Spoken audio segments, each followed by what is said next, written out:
to a graveyard of fun.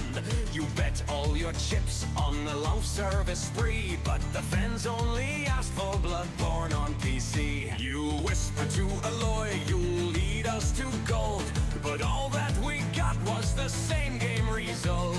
Like your service dreams, oh they burned in the night, like a Discord server in a fanboy fight. Spin, spin, Herman, dance through the fire. You sold us the dream, now you're stuck in the mire. A light service graveyards, abandoned and cold, like a PS portal nobody holds.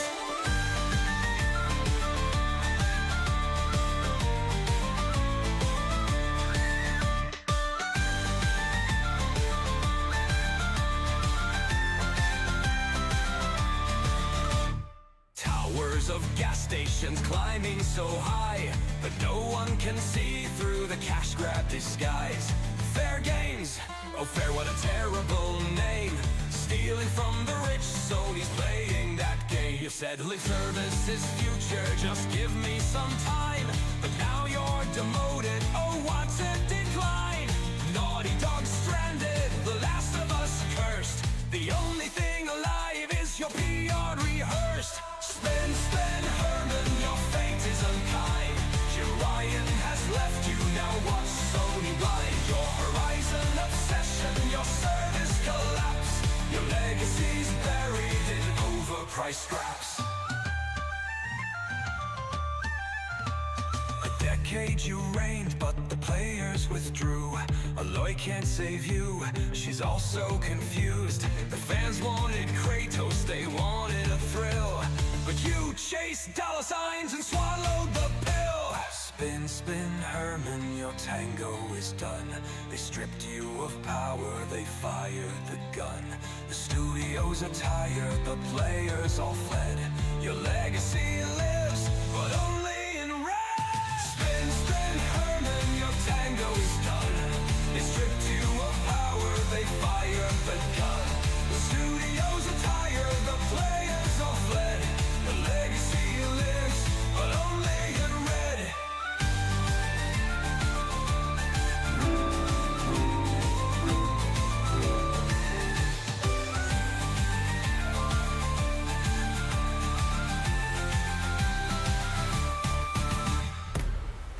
Boom. How's everybody doing? T-Bone entering the stream, becoming a member at the show off tier. What a show off. Appreciate you, my friend. Glad to have you. Glad to have all of you, but especially T-Bone. Love you, buddy. How are you guys doing? Everybody feeling good? Everybody rocking and rolling? We actually have a lot to talk about today. There's a lot, a ton. A Baldur's Gate show is in the works at HBO. It's rumored we might even have an early look at the casting, obtained exclusively here on Luke Stevens Live. We'll talk about that later. How is Jor? Dude, Jor has one of the more surprising takes. I did not see his... now that I see it, it makes sense that he feels the way he does. We'll talk about it, but we'll get there. I'm sorry, I can't. It's so funny. There's other stuff. Shocker, Starfield's in the news again. I know. I'm shocked as well.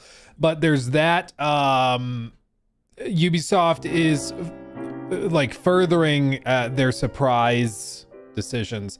So we'll talk about that. We, of course, have the official reveal of the Horizon Online game, kind of dropped out of nowhere. We have a new deep dive on Crimson Desert. If we have time on it, we've also got another preview at Resident Evil Requiem. And there's also more specific allegations being made about Mind's Eye. The crash out from the co-CEO continues. And dude, they may actually try to sue people. Like, they might actually try to sue people. The CEO is like hardcore crashing out and naming specific companies. He thinks he's found a like PR firm or a content creator management firm in the UK that he's alleging funneled money to content creators to do this kind of thing. Like it's kind of insane. It's not kind of, it is insane.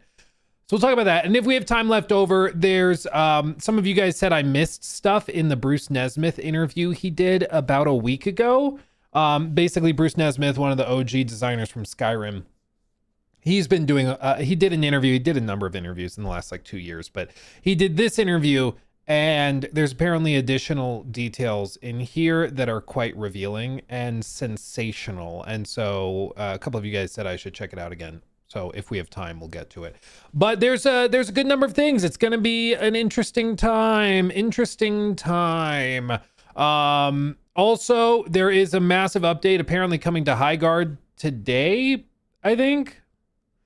Technically, Hunter said Highguard is launching a huge update tomorrow, adding new content, addressing issues, new Warden Econ, I'm not sure. A monster slayer who shapeshifts into a powerful dire wolf and applies dread to enemies. New map is being added, ranked mode for 3v3 with 2 ranked splits, 7 ranks from bronze to grandmaster. If you're playing without a party, you'll earn the solo modifier, getting more points and losing less per match. I like that. That's a good addition. That's nice. A new mount is being added, stats menu added, red weapon chests and POIs now contain masterwork weapons, a bunch of other stuff. To their credit, these all sound like solid additions and changes. I'm glad they're adding it. I don't know if it's enough to move the needle, but they have been working. They're trying to listen to feedback and add stuff, which is all we've really, like, that's all you can ask for, is to add stuff. Other live service games, like, I think primarily Suicide Squad Kill the Justice League. Like, Suicide Squad Kill the Justice League was bizarre because everybody was telling them, don't do this, do that. Don't do that, do this. Like, we're all pointing at very specific things that we like and don't like. And they just continuously double down on the worst possible stuff. Like, after the narrative around Joker was really negative, for example, they doubled down and they added, I forget what her name was.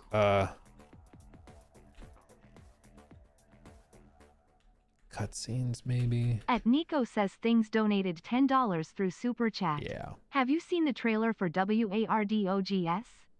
It's getting a lot of War love, and Dogs. Jack Frags did a video explaining the gameplay loop. I don't think I have seen that, but I can check it out.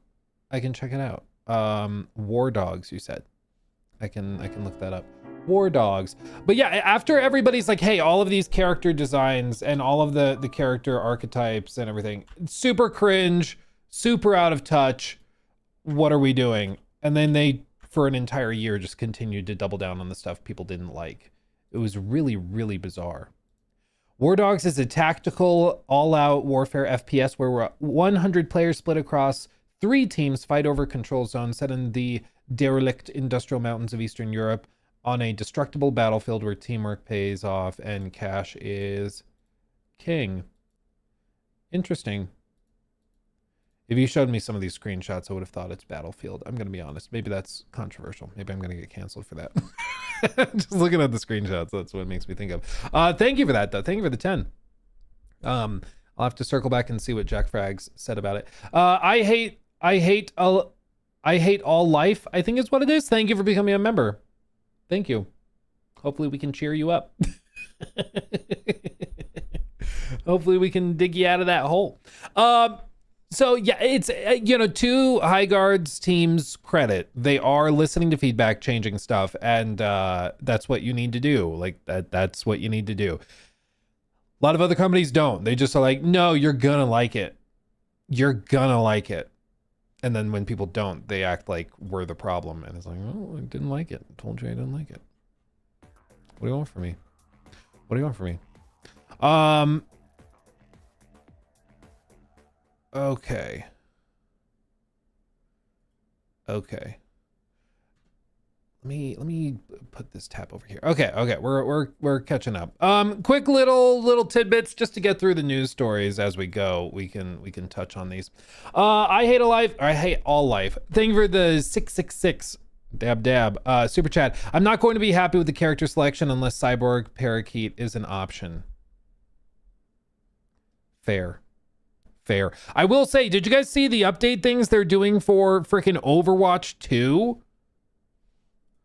Overwatch 2. So, to be fair, it is not going to be Overwatch 2 anymore. They're adding a ton of stuff. I think they said it's something stupid like 10 new characters. They're adding like a narrative that carries through the entire year. They're doing all sorts of crazy stuff.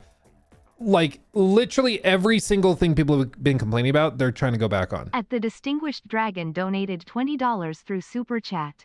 Hey Luke, quickly watched the Nintendo Partner Direct yesterday.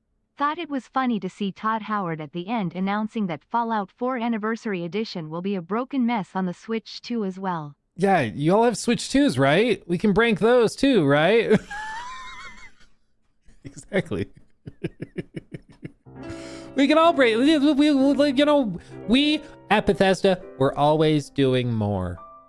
When we look out at the gaming landscape, I see all these opportunities to break stuff, and I charge you for it. It just works. Yeah, that's Todd for you. That's Todd. Thank you for the very generous super chat. That's very kind of you. Yeah, we'll talk about that because there's been a couple of things said about it that I want to circle back to. So we'll talk about Guts it. of Rivia donated 50 United Arab The Emirates Guts? dirhams through Super Chat. Thank you. Hey fan from the UAE here. I discovered that people from my country are funding a LOTR from your video. Really? I hope it doesn't suck. I am a big LOTR fan's ID feels secondhand. I'd feel secondhand embarrassment if it did. I hope it's good too, dude. My hope, and to like the Saudi investment fund, the UAE investment fund, 10 cents credit even too.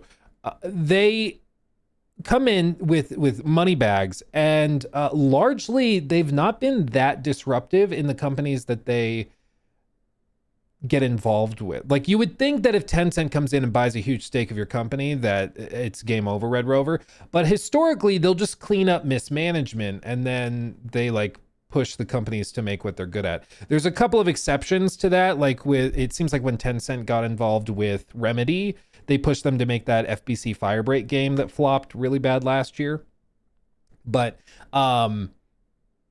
other than that, like in general, Tencent will get involved with the company and then they just kind of let them do what they want to do.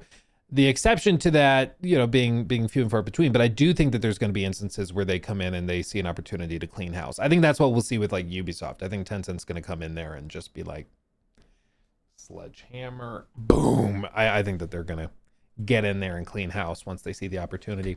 I think so. Really do believe so. Scuba John, thank you for the 5 months. Starfield DLC announcement at the next PlayStation State of Play. Yes, it sounds like it's going to be announced there and come out on PS5 there as well. It looks like April probably they're going to do a showcase and do it there. Maybe they do a showcase even earlier, like this month, and then they release it in April, but the rumor right now is that it comes out in April. D-I-G, or Digi, I'm not sure. Thank you for the 5. You're the best, dude. Love the vibe. Do you collect statues like the ones behind you? Yes, slowly and surely, the collection grows. I also have Warhammer stuff behind me in the display cases all along there. There's another glass case just out of frame. But yeah, all the statues.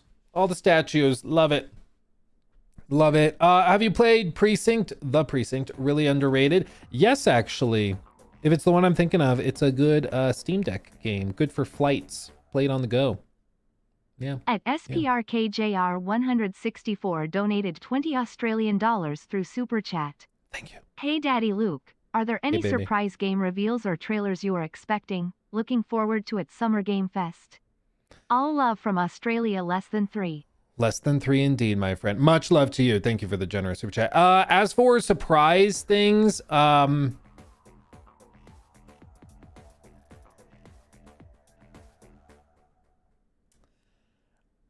think there's a couple of games that like should be ready for us to see. We should have a couple that are ready. Like for example, I think if Nintendo has Animal Crossing, I think they keep that to their own show. But like we should have an Animal Crossing ready. I personally, this is my like big out there prediction. I think it's quite likely we could see the next Harry Potter game.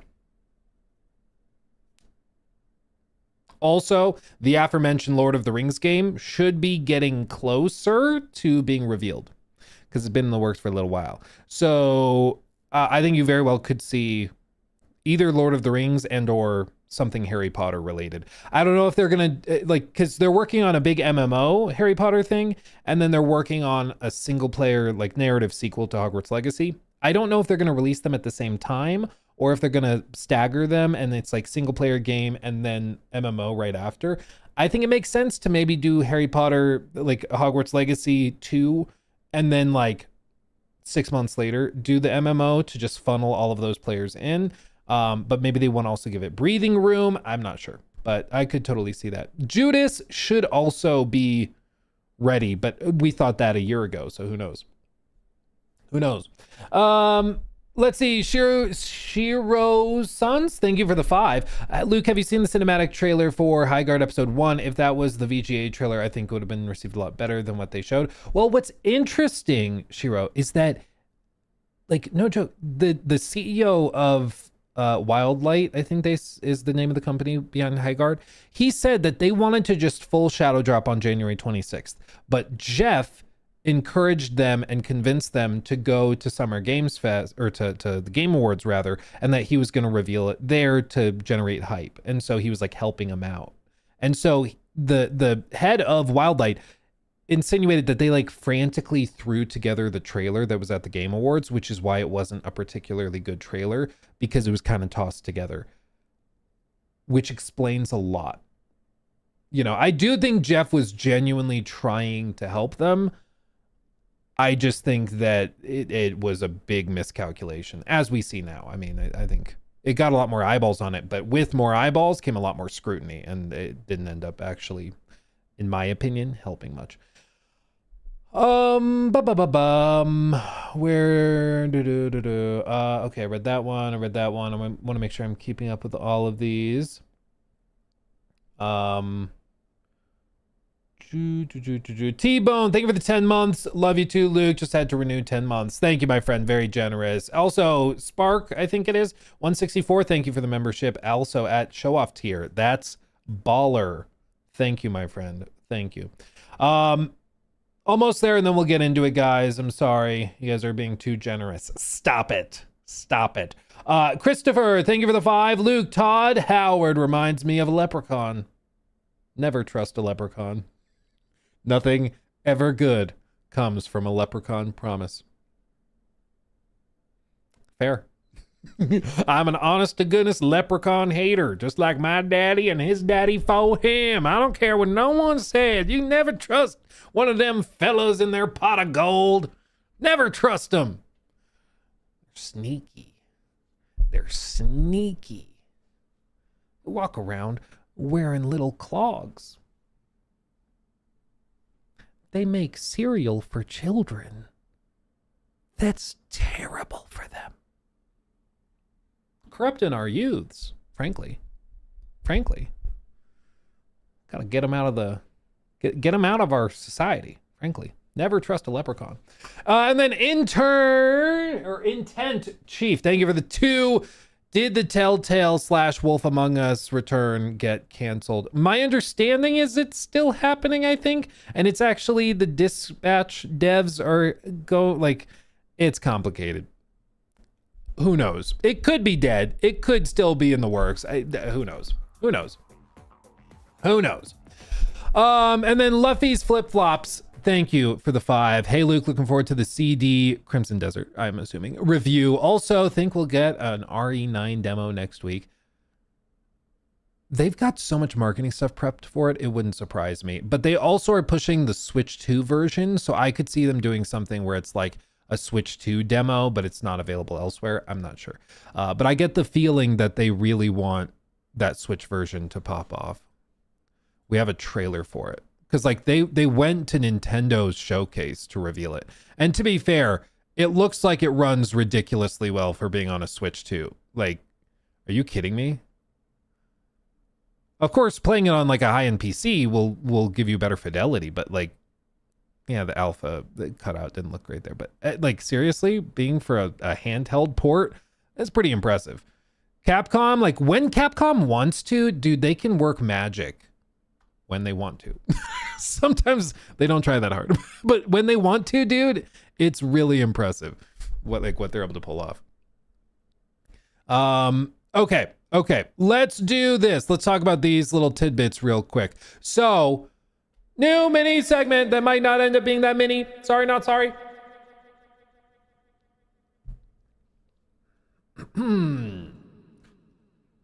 So, we had a Nintendo partner showcase yesterday, and it was honestly like not that interesting in my opinion. It was like I was mainly hoping that we would see Duskbloods. The next From Software game. It was not there. Jor brought up a good point. He thinks that maybe it's being published by Nintendo, which would make it a first party game, sort of. So they might have an official Nintendo Direct for first party stuff where they show off the Duskbloods and possibly even maybe an Animal Crossing game. It's about time, just saying. But the partner showcase, most people were like, eh. But what I want to talk about is what happened at the very, very end. And this clip from Nico B, I think, sums up an interesting phenomenon that kind of took some people by surprise. Just to take this in, okay? This was his reaction to the end of the showcase. Next is our last announcement. Okay. I was like, that better not be the last thing. From all of us Oh, here fuck at me.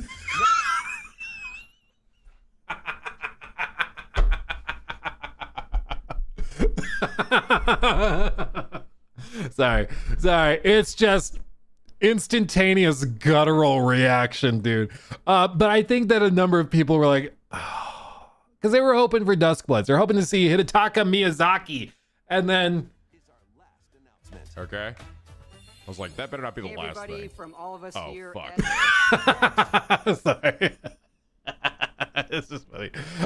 Now, people reacted to this kind of surprised. Like, for example, the gaming dude replied, am I missing something? Because why is Bethesda suddenly hated? Suddenly? Basically, the moment Todd showed up on screen, the chat went crazy. People started losing their minds, being like, seriously, this is your final reveal?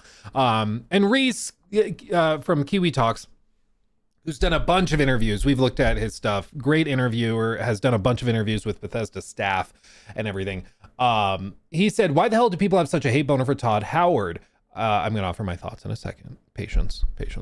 Every Bethesda dev that I have interviewed, over 8 at this point, praises this guy as an amazing dev, great leader, and every Bethesda game he's less involved in has suffered. I reckon Todd Howard will go through when he retires what George Lucas went through after Disney butchered Star Wars, and everyone was like, OMG, George, we're so sorry. So here's my thing, okay?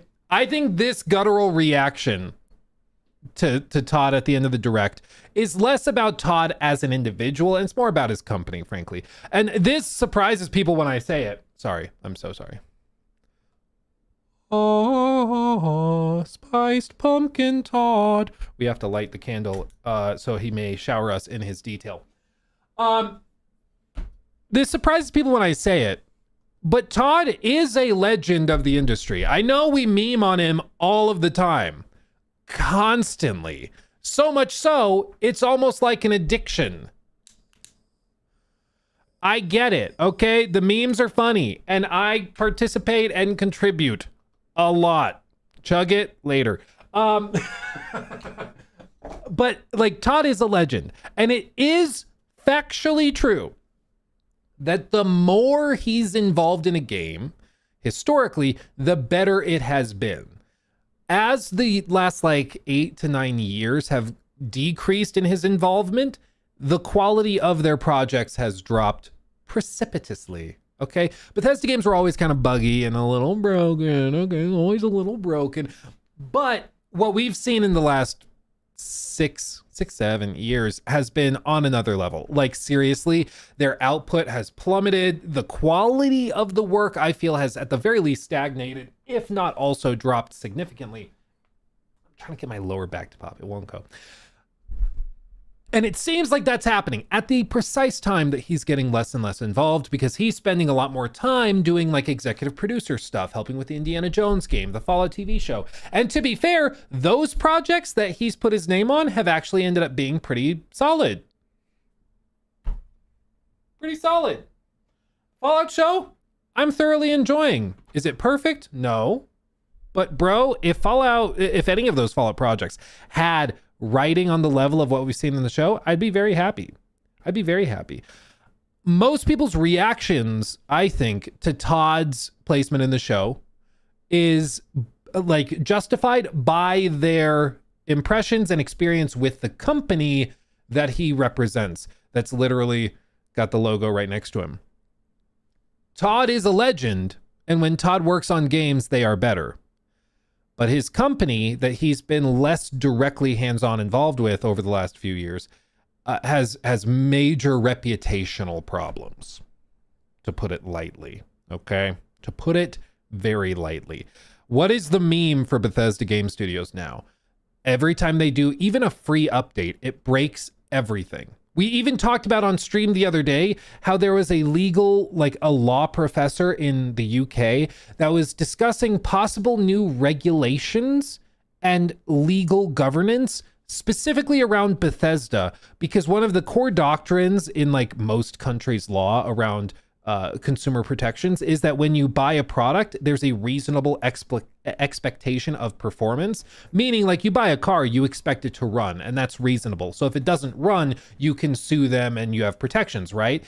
For Bethesda, they break that because the consumer protection is like a reasonable person would expect the product to perform.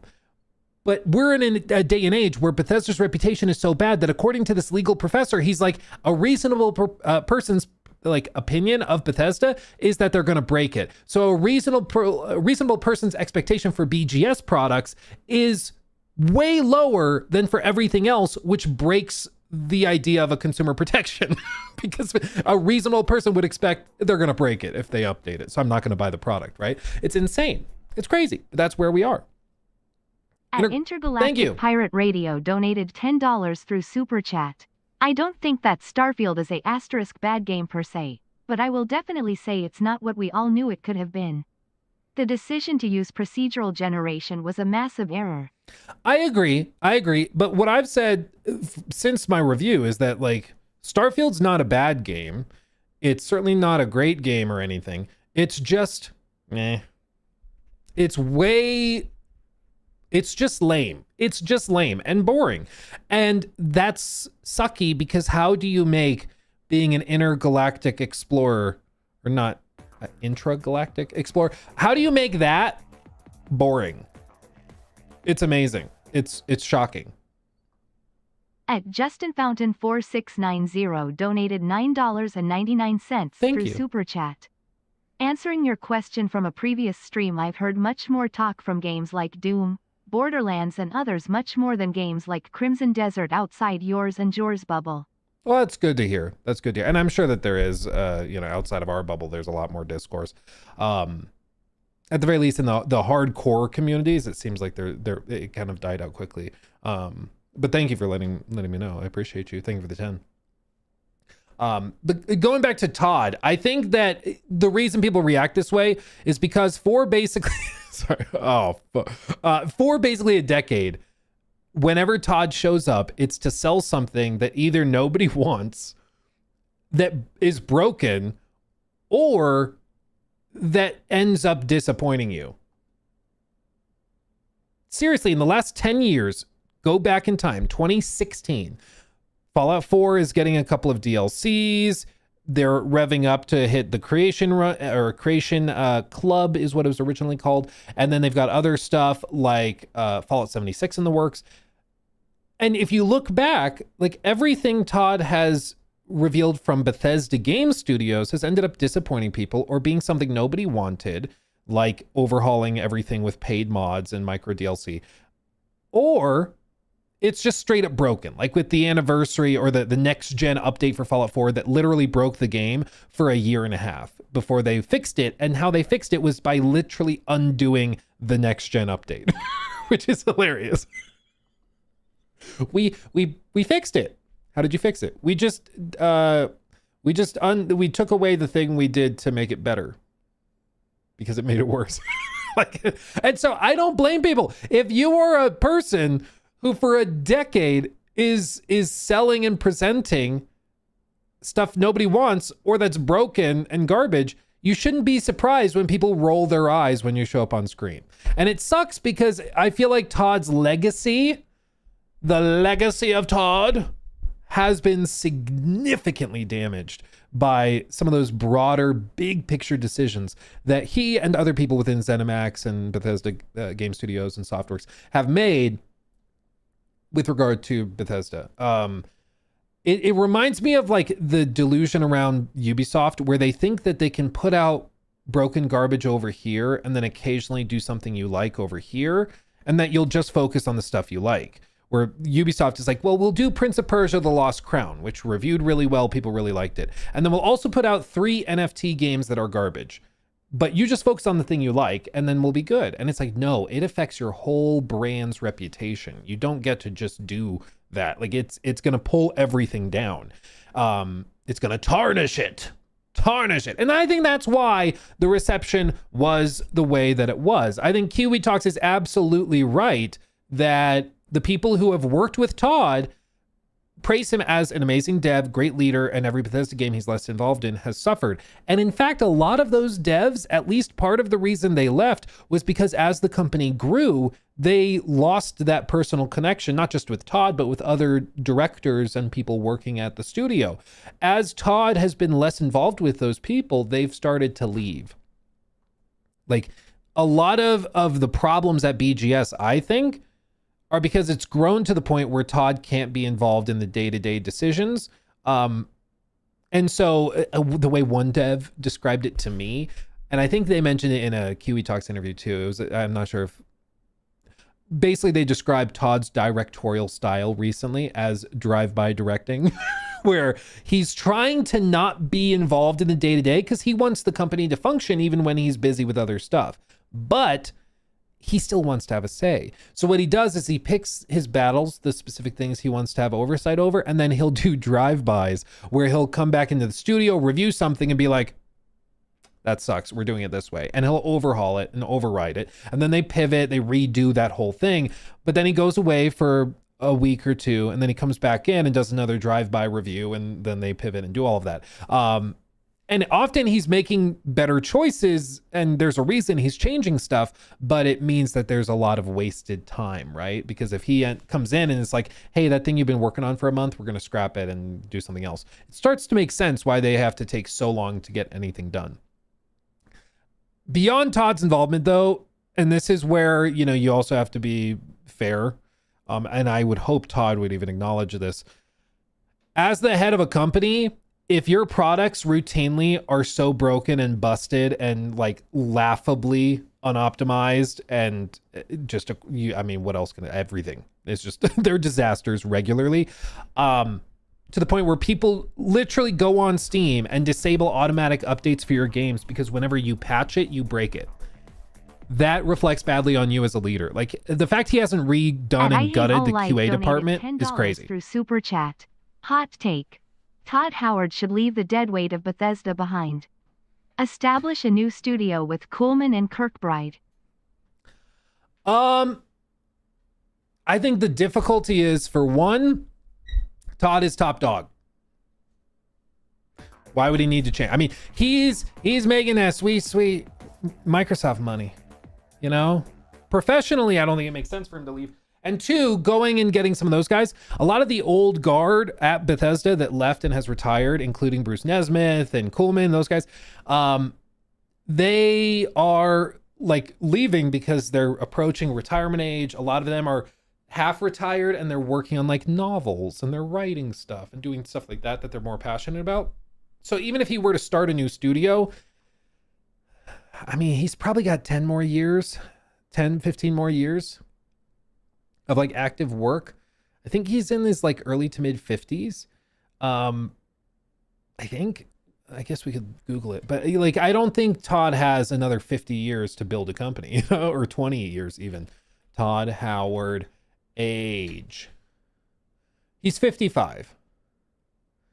55. So, and I mean, Todd loves Fallout. Todd loves Elder Scrolls and Starfield. And so I wouldn't see him leaving.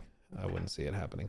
Is Todd the most hated / disliked person in the video game industry? Who else is more hated and disliked than him? Thank you for the 5.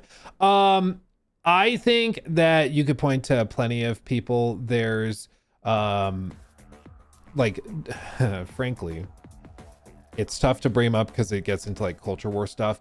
But like Neil Druckmann has a large hater base of old Naughty Dog fans that are pissed about The Last of Us Part 2. There's also a lot of like culture warrior guys that hate him. So that's a piece of it too.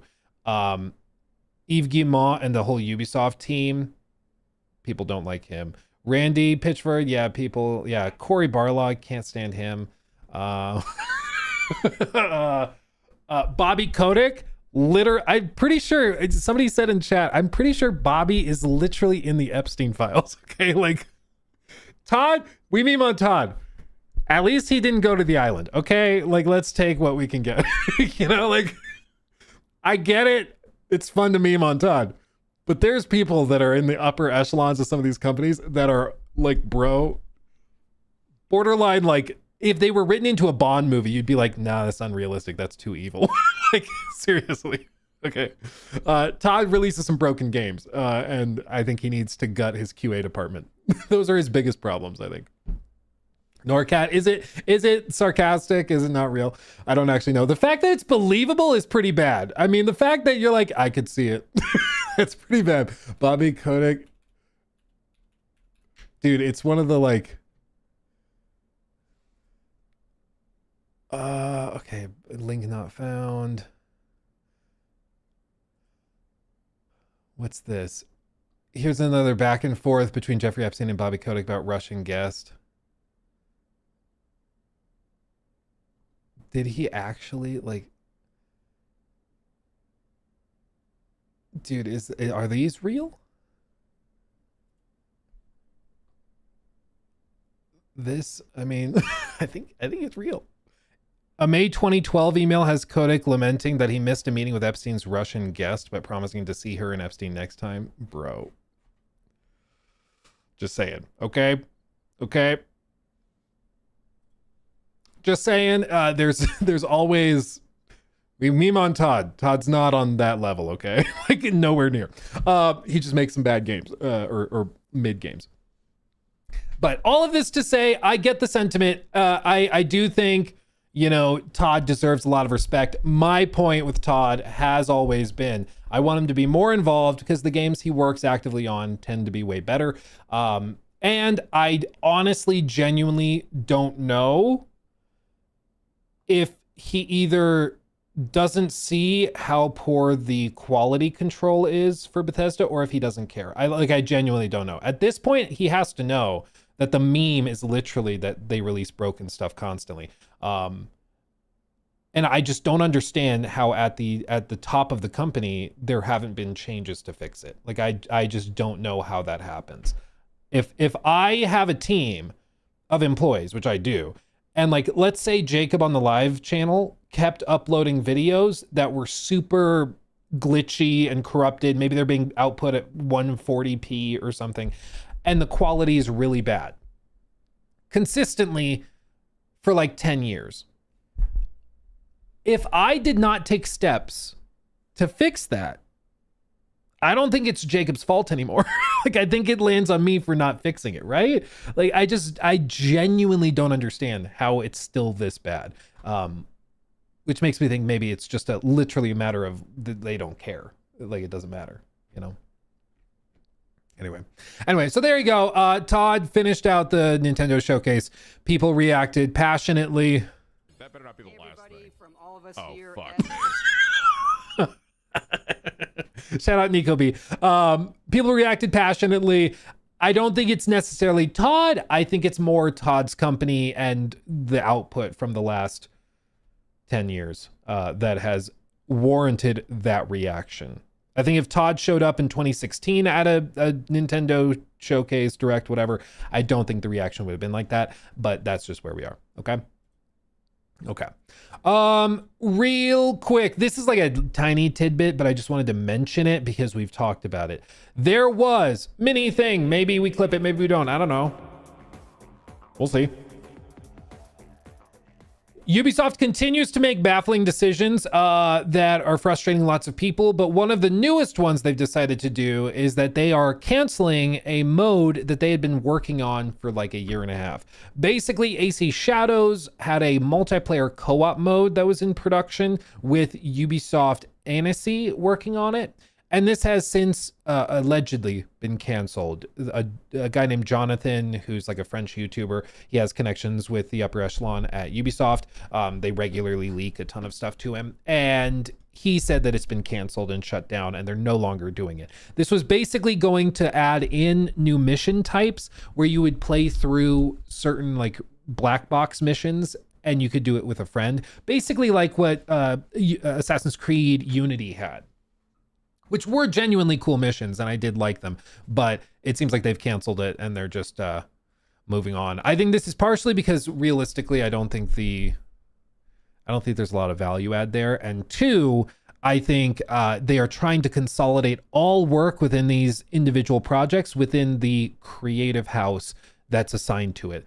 Ubisoft Annecy is not part of Ubisoft Annecy. It is not part of the creative house that owns now the rights to do Assassin's Creed, Far Cry, and Rainbow. That's Montreal and Quebec, those studios. And so having this other team in France working on it, I don't think made a lot of sense. So they're canceling it, moving on, and they're going to try to keep everything very specifically locked in those bins. I also, somebody said, do you think they're intentionally like spiking the ball? Do you think they're intentionally causing the stock to go down so that they can come in and buy it or something? I have a sneaking suspicion. There may be an outside investor that comes in, partners with Ubisoft, the Guillemot family, and Tencent, and they take it private. At Letchit M with J donated $9.99 through Super Chat. Hey Luke, hope you had a great trip. Should hop into Overwatch this next week. Marvel Rivals is such good competition for them and they are finally getting it in here. Could be fun with the Could be fun with the Discord. Well, literally, I mean, it's kind of amazing how freaking desperately they are trying to figure it out and like frantically change stuff. Like just to, and then I'll catch up on Super Chat and stuff. But it feels like for its solid decade, Overwatch did nothing. It was just like actively getting worse. They announced Overwatch 2 that's going to have this story stuff. They reveal it, they release it. They end up canceling all the story character-based stuff, and then it's just like lamer Overwatch, but with a 2 next to it, so they can sell you a bunch of new stuff all over again, and it just didn't make any sense. But then Marvel Rivals comes along, and all of a sudden they get a kick in the pants, like, oh God, we have to try now. Oh God. And so they started working. And dude, what they revealed as part of this big overhaul is kind of crazy. Just like, listen to this little tidbit. Whole new way to experience the Overwatch universe. And since it's our 10-year anniversary, we're going big. Instead of just 3, we're releasing 10 new heroes over the course of the year. And the first 5 are launching next week with Season 1. Each new hero drives the story forward, reshaping the world and testing the balance of power. You'll see this impact everywhere. Map updates, artwork changes, new voice lines. Every year, we aim to bring major updates that improve and expand what it means to play and experience Overwatch. Moving forward, in addition to new gameplay and systems changes, this will also include major story arcs driving the Overwatch universe forward. We're expanding the story, deepening the lore, and bringing you something truly unforgettable. And as Vendetta seizes global power with her new command of Talon, what will become of Overwatch? Hopefully something. this is why competition is good for the player, says Meat Lover over on Twitch. Exactly. Well, it just goes to show you they were always capable of this. They just didn't have to try. Like, if a company is able to do the bare minimum and maintain millions and millions and millions of dollars of revenue, they will. But the moment that they start to get a little heat, it's like, oh, we should try. They have to figure it out. And that's what's happened with Overwatch. So we'll see how that goes. Personally, I would expect bringing 5 new heroes is going to break the game. Like, I'm just, my gut feeling is if it's hard to balance one character at launch for like a new season update when you bring one new character in, bro, that doing 5 at once in 1 week, it's gonna be broken as hell. But maybe that's fun. Honestly, sometimes broken characters can be really fun in short doses, but we'll see how that goes. But I think it's great that they're actually really pushing and trying, and you can see that they've got like a fire on them under them. Finally, they're like, yeah, we're getting to do all this. I don't know if it's just Microsoft increased the budgets or what, but it's good to see. Personally, I think it's very good.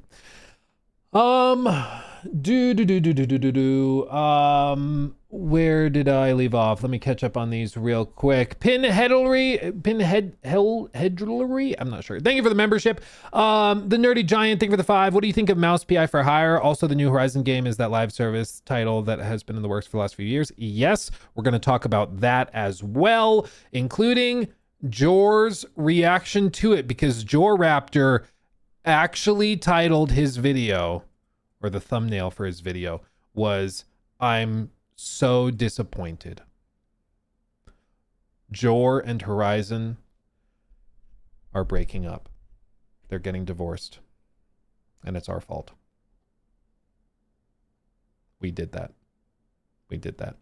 So we'll talk about that." As for Mouse PI for Hire, Mouse PI for Hire, like, I think it looks baller, dude. I think it looks really good. I had a chance to meet some of the devs at Summer Games Fest last year, and they're so passionate about it. I think the game looks really cool and unique. I'm very excited for it. Okay, read that one. Wet Specimen, what a name. Thank you for 9 months. Ooh, baby.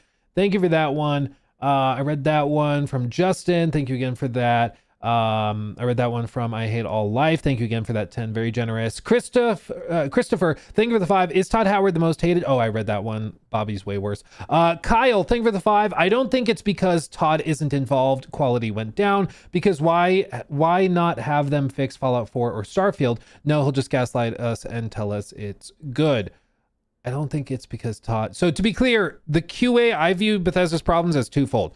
There's a quality control problem, and there's the sort of broader creative decision-making problems that I think plagued Starfield, for example. Creative problems, I think, are mainly because Todd's not involved. So you end up with like Emil doing a lot of things and a lot of smaller, less experienced team leads doing big decisions instead of Todd directing it like he did back in the day. So I think that's one aspect. The other aspect, the quality control, I still think blame for that lands on Todd's shoulders as the head of the company. And that's one I just genuinely don't understand. They've had problems with it for like 10 years and they just still have not fixed it. So I can't explain it. It's bizarre. There's no other studio like them. And I've said that before. We meme on Ubisoft. We meme on all these other companies that have, you know, the occasional flop or technically broken game. But Bethesda's like the only one I've seen that will have their own game that works fine, and then they will update it as an attempt to upgrade it, completely break it, and then not touch it for 19 months. I can't think of another studio that does that. So it's just, I think there are two problems, but yeah. Skurbrand, thank you for the 5. Todd has to know everything is broken in BGS games because he even joked about it pre-76. Well, what he said in the aftermath of Fallout 76 was like, and we got some much deserved criticism. It was like the one time I've actually seen him really acknowledge the problems. I think he's aware of it, but I think for them, it's just a matter of like, they're looking at their stats. And honestly, if the core player base doesn't seem to care and they're still playing the games, why would they need to fix it? It's why, like, my videos are aimed not just at the people who already agree with me, but they're aimed at the fans of Bethesda that let them get away with it. Because I think if a company can get away with it, they will. You know, just like a player with an exploit in a game. If there's some way to get infinite money or some way to grind easy runes in Elden Ring to level up easy, players will utilize it because of course they will. And it's the same thing with a company. If they can do less and get the same amount or more, they'll do that. Like, why wouldn't they? I think the core fan base lets them get away with it a lot of the time. And then Tart, thank you for the 5. Do you think Highguard has the potential with the update they're releasing today? I think it's getting better. I just think like what they need is for the game to be significantly better with continued updates. And then they're going to need a big marketing beat to drive everybody back in, like an official relaunch or something really, really exciting, like a crazy crossover or something like that. They get Keanu Reeves to play a character in the game, something like that, that goes viral. People go, oh yeah, Highguard, I remember trying that earlier this year. I'll try it again. That's what they need. But I think that comes later in the year. And then Nemo, thank you for the super chat. Do you think Nintendo has to pivot to PC gaming? Since the way I see it, Nintendo has to do something. There's a limit to grow with walled customer base. Like if they keep like that, they can't reach new customers. They are in a walled garden, but it has worked very well for them for like 30 years. It's Nintendo. The one exception and the thing that changes the math right now that has not happened before is the RAM shortage. Like they may have to raise the price of the Switch 2 again, and if the Switch 2 starts to get to like $600, it just does not work. The math doesn't work. It's already starting to struggle to keep up with the Switch in terms of sales and converting players from the Switch 1 to the Switch 2, and that's only going to get worse as prices continue to climb. So I don't know how they choose to pivot, but I think it'll be a cold day in hell before they choose to bring their games to PC. I just don't see that happening. Bro, they freak out with emulators. Can you imagine what happened if people started modding games like openly? It would be terrible. Donated $9.99 through Super Chat. Luke, just wanted Thank to you. drop in and say how awesome it's been to see you become one of the most important YouTubers in gaming. Appreciate what you do and happy to be here for the right sign of the horn. Thank you, my friend. Am I one of the most important? That's news to me. Oops. I don't understand that. Well, I appreciate you being here. And I will say it is crazy to see how much the channels have grown. Thank you to all of you for that. And shout out to the pretty amazing team that's working with me to help it actually happen. Like it's a little ridiculous, but it's because it's not just me, it's Jacob working his ass off, Trevor working his ass off, Jake working his ass off. It's a lot of pretty amazing people working together, so it's far from just me. I just sit here and ramble, but I appreciate you.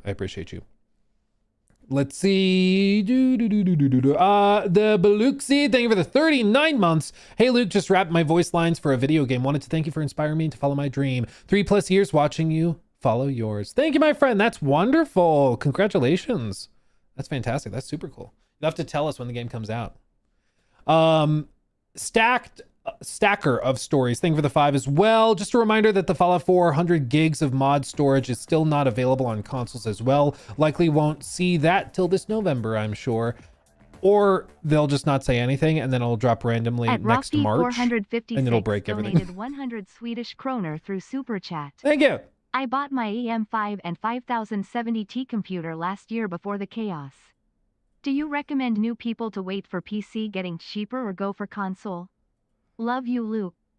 Thank you for the super chat. There's no good answer. I greatly prefer PC gaming. And yet it's really hard to recommend somebody buy into a PC right now. You know, it's just crazy expensive right now. But it also doesn't look like it's going to get any cheaper for like 2 years minimum. So then it's like, okay, well, do I recommend a console? It's a great option for sure. They're also going to get more expensive.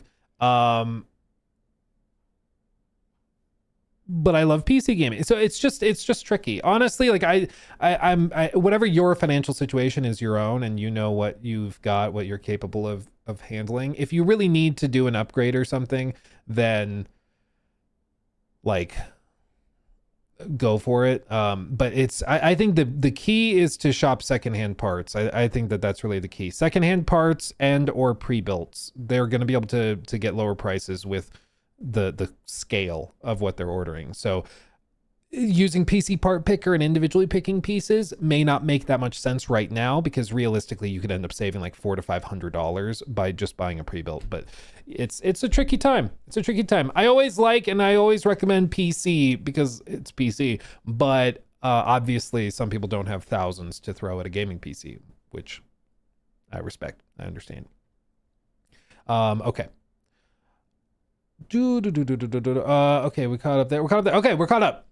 Cool. Thank you also everybody over on Twitch for the follows. Appreciate you. Buy a secondhand PC? Yeah, well, and like secondhand GPUs and secondhand, pretty much whenever somebody upgrades their PC, they'll put the parts on either Facebook Marketplace or Craigslist or whatever. Just make sure to test the parts before you walk away with them, you know? Ask the seller to prove that it works, because there's a lot of busted At stuff. Velvet Patterns donated $10 through Super Chat. Thank you. What game throughout history would you say earns the $80 price tag, including collections?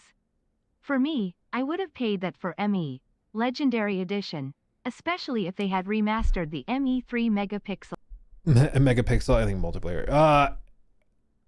I'd say, I mean, I've put so much time into Red Dead. I'm like, yeah, Red Dead I'd pay $80 for. I would easily do that. Baldur's Gate 3, I would have been willing to pay $80 for that. That game is crazy. It's massive. It's also really novel and good and interesting. Games like that. I was also going to say collections like the Mass Effect Legendary Edition, stuff like that, you know, could easily make sense. KCD 2, yeah, also. If they bundle, if they end up doing like a big bundle where it's the KCD experience, the Kingdom Come Deliverance Saga Edition or whatever, and it's both games together, take my money. Like, that'd be baller. Imagine if it's one boot that just carries all the way through. How cool would that be? That'd be baller. That'd be baller. Okay, let's talk about this. You ready? Concord? Hell yeah. Hell yeah, brother. New segment. It's new. And it's a segment. We're segmenting. Shout out PPP. I call him Triple P. It's a whole thing. Guys, it happened. It happened suddenly and coldly on a winter's day. Horizon Hunter, what's it called? Hunter's Gathering. I already forgot. It's here. They revealed it. I thought they would wait for like a state of play, honestly. I'm genuinely surprised that they dropped it the way that they did. But here we are. They officially revealed Horizon Hunter's Gathering. And I did kind of a knee-jerk reaction to it in my car yesterday, sitting outside the gym. And I quickly watched it on my phone, and then I ran in and hyperventilated while paying for it. But now that I've had the time to actually look at it, I wanted to circle back to it, because people have had about a day to settle with it and think about it, process it. A lot of the comparisons being raised are like to games like Dauntless, which is dead now. Looks like a mobile game. What's funny? I'll get to why that's funny. Okay, I'll I'll get to why that's funny, what you just said. But I will say at the outset, we've been following this for like years, okay? For years. And so for us, it was not a surprise, because we knew this was happening. It leaked like 3 years ago, 4 years ago, actually now. There were all sorts of in development leaked footage and stuff. So we knew about this. We also knew the art style was going to be way more cartoony than grounded in the Horizon universe. And let me be clear, it seems like the reason that they did that, at least the reason that was assumed, was because of the difficulty of making a game cooperative and multiple players, while maintaining the same visual fidelity that they achieved in Horizon Forbidden West and Horizon Zero Dawn. And so they chose to go with the more stylized art style to, one, differentiate it from those games, but also to help it run better. that narrative has kind of fallen apart for reasons we'll describe in a minute. One thing I do want to nip in the bud before we get further, though, is something that people have been pointing out. I just randomly paused this screenshot in a freeze frame. Other people did as well, and they noticed something strange. And people took to Twitter to conclude the whole trailer is AI generated, which it's not. It's not. But do you see why people think it was? Do you see why? It's because of this. Okay, you'll see this all throughout the trailer. Why does the arrow all of a sudden have two heads? What? And as you go through the trailer, there's multiple times where this happens, especially in like specifically high movement shots where you'll start to see maybe a hand duplicate. You might see like a weapon get double, I don't know what I'm saying. I was about to say double fisted. That is not what that means. You know, the classic double fisted weapon, like the double face you see here. So people saw this and like, oh my God, it's AI generated. And I want to be fair. Okay. Like we have to be honest. That's not what this is. I am not an animator. I know it's shocking. You may find that hard to believe. I am not an animator. I'm not that talented, but people who are very talented and actually know what they're doing did make it clear to me that this is actually called a smeared frame. So like this clip was taken. Is this really just frame smearing and not AI? Not sure how the inside of the arm brace would show up in a frame smear. What do you guys think? So they're pointing to this shot where like the hand is duplicated up, but it is an actual technique that's used in animation for like high intensity, high energy shots where they'll start to blend individual frames together, exaggerating certain things to make the movement more punchy. It's an actual technique. It's used all over the place. It does not mean it's AI generated. In fact, it actually requires even more specialized animation skill. It's like the opposite of AI, literally. It's like more impressive than if they didn't. But I understand why when you pause the video and you see that, you might instinctively be like, that's weird. What is that? Why does he all of a sudden have two heads? But in motion, you don't notice. It looks good, which is, I mean, it makes sense. Trailers are meant to be viewed in motion. They're not meant to be paused constantly, right? So I want to get that out of the way up front. It's not AI generated, despite what it may look like when you freeze frame individual parts, okay? That being said, I also want to give them credit. I think that this art style looks significantly better than what I was braced for. I was braced for literal Fortnite with exaggerated body proportions of Sea of Thieves. They've done that, but with higher texture quality and some of this like hand-drawn kind of sketched texture work. And I do think this looks way better than I was expecting. The sort of painterly lighting, and I think it looks way better than I was expecting. That being said, what we're here to discuss is the game itself, okay? The game itself. And that's where I think people found this a little wanting. Interestingly, after they showed the trailer, the head of the studio comes on screen. I'll just let him explain. Yes, we're going with a very different look here, and that's very much by design. Horizon Hunters Gathering is a very dynamic co-op action game. We've tuned the combat so it works really well for a team of hunters, and we believe that works best when supported by an art style that really matches that energy. We're going to be showing you more gameplay in a minute, so you can judge that for yourself. Now, one more thing before we continue. This game is still very much in development. And we'll talk about that in a second because they've asked for some people to provide feedback, including somebody you may recognize, okay? Now, at Guerrilla, this is also interesting. This is how they open this reveal. We love exploring the Horizon universe. And with every new project, we ask ourselves, where can we take our players next? What new stories can we tell? And what new experiences can we create? And we heard many of you wondering, but what is Guerrilla working on?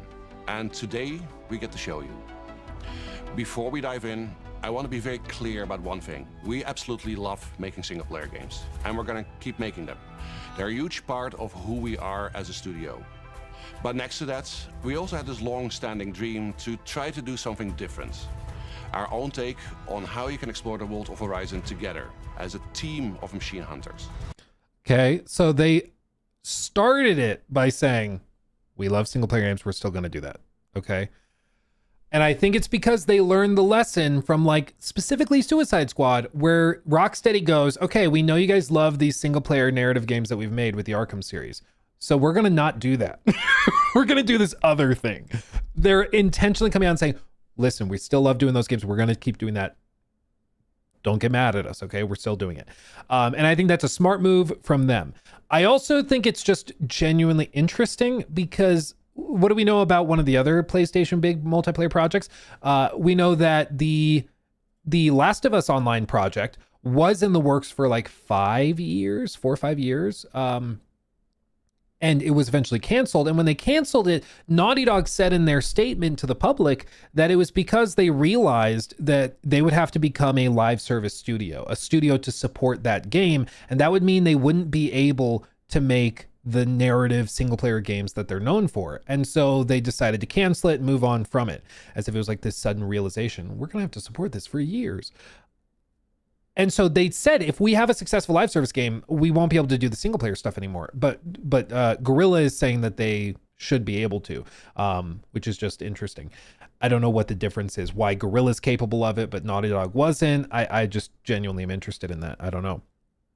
Now, one of the other interesting tidbits about all of this, look, we have Aloy.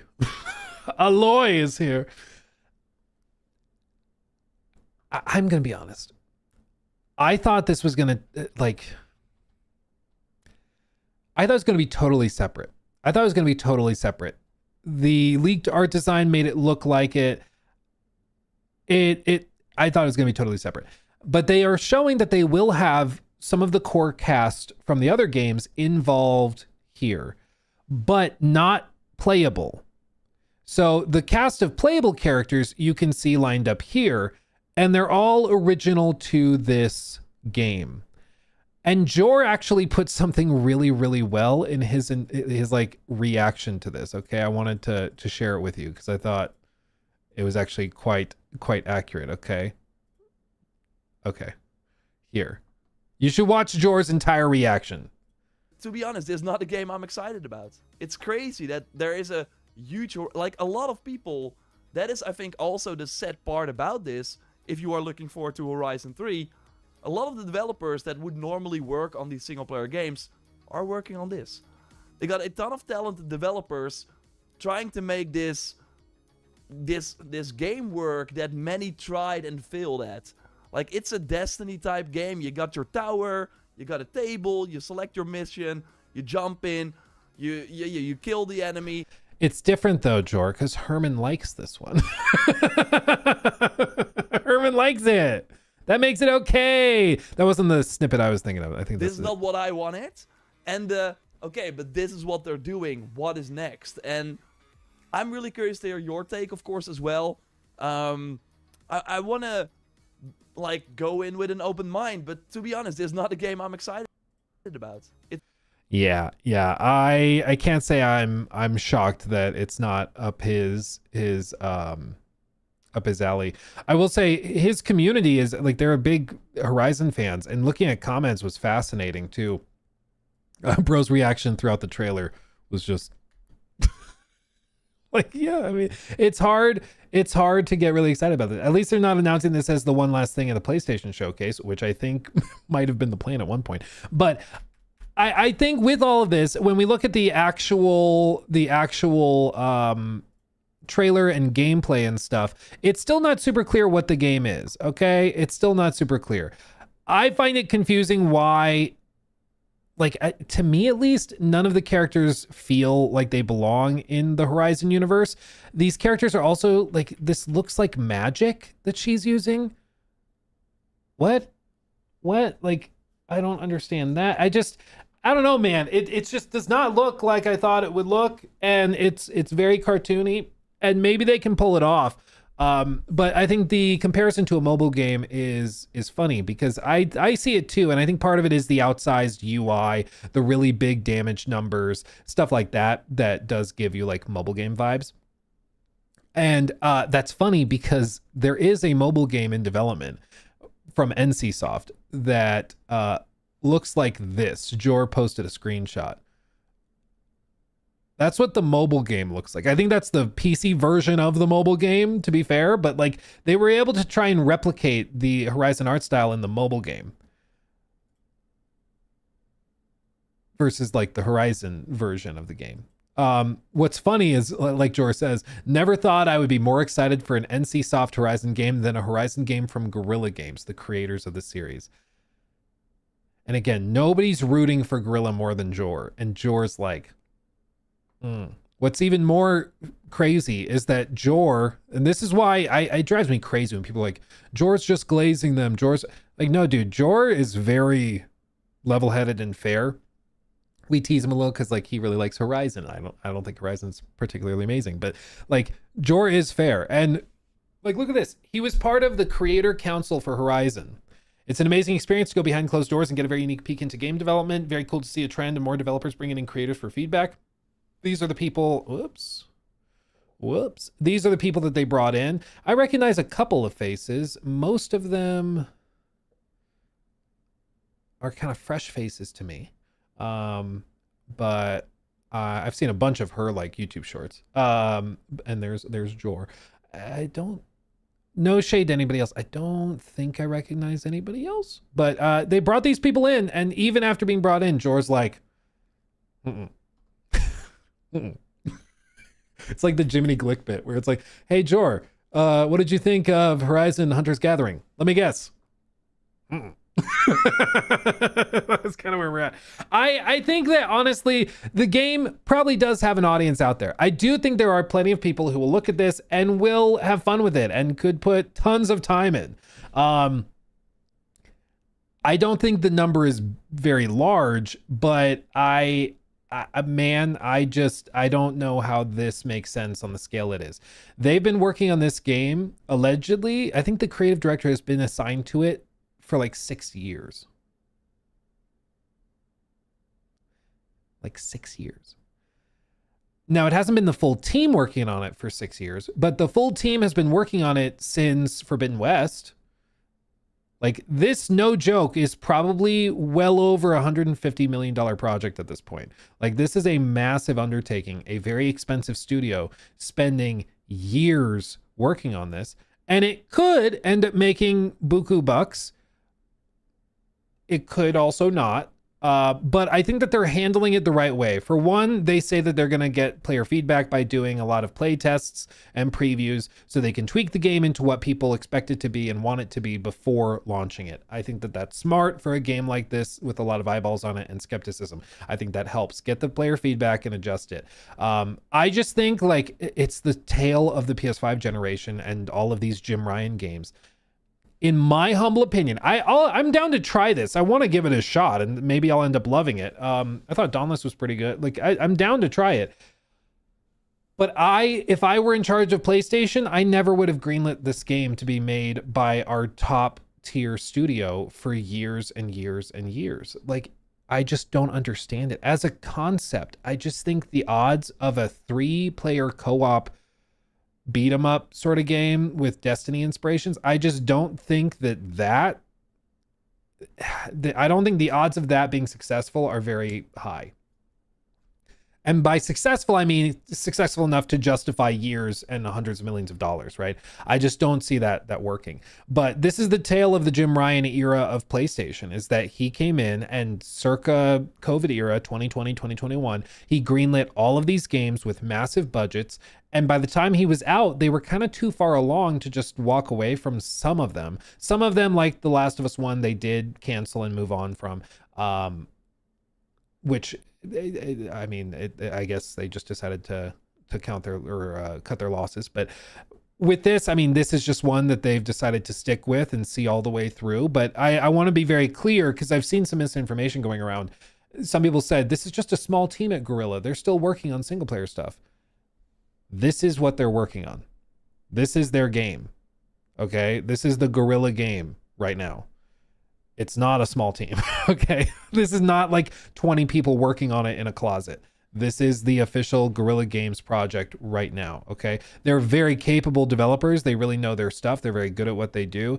But I want to be very clear that this is this is their project, okay? So anybody who's trying to cope and be like, oh no, it's a small spin-off thing, it's not.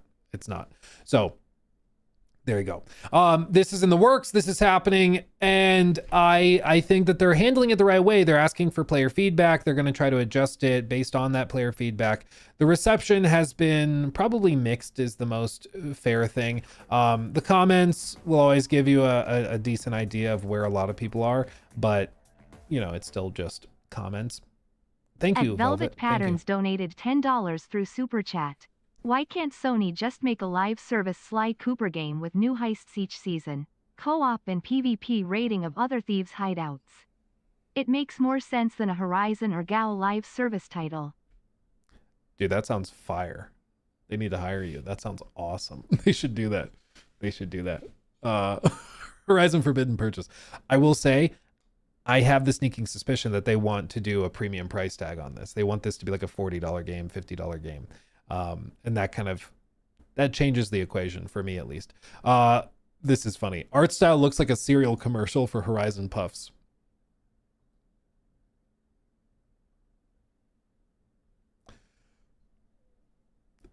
A little funny. Gorilla Team, please blink twice if you are in danger. The bravest thing about this trailer is leaving the comment section open. Horizon Forbidden Wallet, Horizon Zero Players, Concord Trilogy before GTA 6 is crazy work. Who is the target audience for this? I think this is where I'm at. Okay, this is my main question after all of this, because I think the big miscalculation from Jim Ryan and Herman Holst throughout this whole generation has been, if you have a big IP that people like, we'll just make a live service game and all of those players will come and spend live service money on our game. But that's not how it works. If you really like Horizon Forbidden West, you probably don't really like 3-player co-op beat 'em up games. Like, it's just probably not your cup of tea. Like, I know Herman loves him some Horizon, but like, bro, I just don't see it. I just don't see how the math is mathin'. And I think you're seeing it literally with Jor's reaction to it. Jor is a diehard Horizon fan. We tease him for it because it's funny. But I love Jor. And Jor is very passionate about Horizon. He loves that franchise. And even he is like, I think I'm good. Even he's not interested in this. And he's supposed to be the foundation. I think that that's the key miscalculation Jim Ryan made, was just that, hey, we will start with the guaranteed player base of the fans of the IP, but you don't, like, you're not entitled to that. It's a similar miscalculation that like Ubisoft made with Star Wars Outlaws, where they thought, hey, even if the game is kind of buggy and busted right now and needs another year of work, we'll just put it out because we'll have all of those Star Wars fans coming in day one. We'll be good. Why bother? You know, it's taking players for granted, I think. And I think that that's just the miscalculation. I think that this will probably end up being a solid game. I think that, you know, it'll probably be pretty fun because it seems like a decent enough idea. The question is, can this like end up being actually a sustainable thing? And that's where I'm just, I don't personally see it. I just don't. It didn't work for Dauntless. It doesn't seem to work for many other games or projects, but time will tell. They're going to get player feedback and we'll give it a shot when they do a play test. I'm happy to try it, and I would love to be surprised and have a new fun game that's you know, a new addiction. But there's a reason why people's immediate reaction to this is what? Because it's not what people are looking for from Guerrilla. I think it may end up playing. I don't think it's going to play out as badly as like Suicide Squad did, but I think the general player sentiment is going to be roughly the same, where people are going to be like, no, we want you to be making that other thing we love you making. We want you to make more single player Horizon games. We didn't want this. You know, we never asked you for this. The NCSoft game, I think, is one thing because that's not interfering with Guerrilla's stuff, but this is literally Guerrilla's project. So there you are. And I think, again, it's no coincidence that they led in with this by saying we still love single player games. Exploring the Horizon universe. And with every new project, we ask ourselves, where can we take our players next? What new stories can we tell? And what new studio director here at Guerrilla? At Guerrilla, we love exploring the whole. Yeah. Very clear about one Yeah, thing. this. We absolutely love making single-player games, and we're gonna keep making them. They're a huge part of who we are as a studio. I just find it so fascinating that that's within the first 30 seconds, they say, this is a one-off. Like, we're not going to do this forever. Okay. It's like literally, wait. Okay. So just chill. It's okay. It's okay. It's just one thing. Okay. It's okay. Like, that's basically what just happened. But that's, I think they're just in a tough spot. When this was greenlit 7 years ago, this made a lot more sense. And nowadays it's just different, you know? It's just different.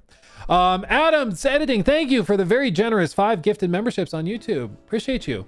Like Randy from South Park. Literally. I mean, that's basically what's happening. So we'll give it a shot. But I think realistically, I could see this having, you know, a core fan base of, you know, a few thousand players that like it. Or a couple thousand players that like it and play it pretty regularly, and it's their bread and butter. But I don't think this has a budget where that's sustainable.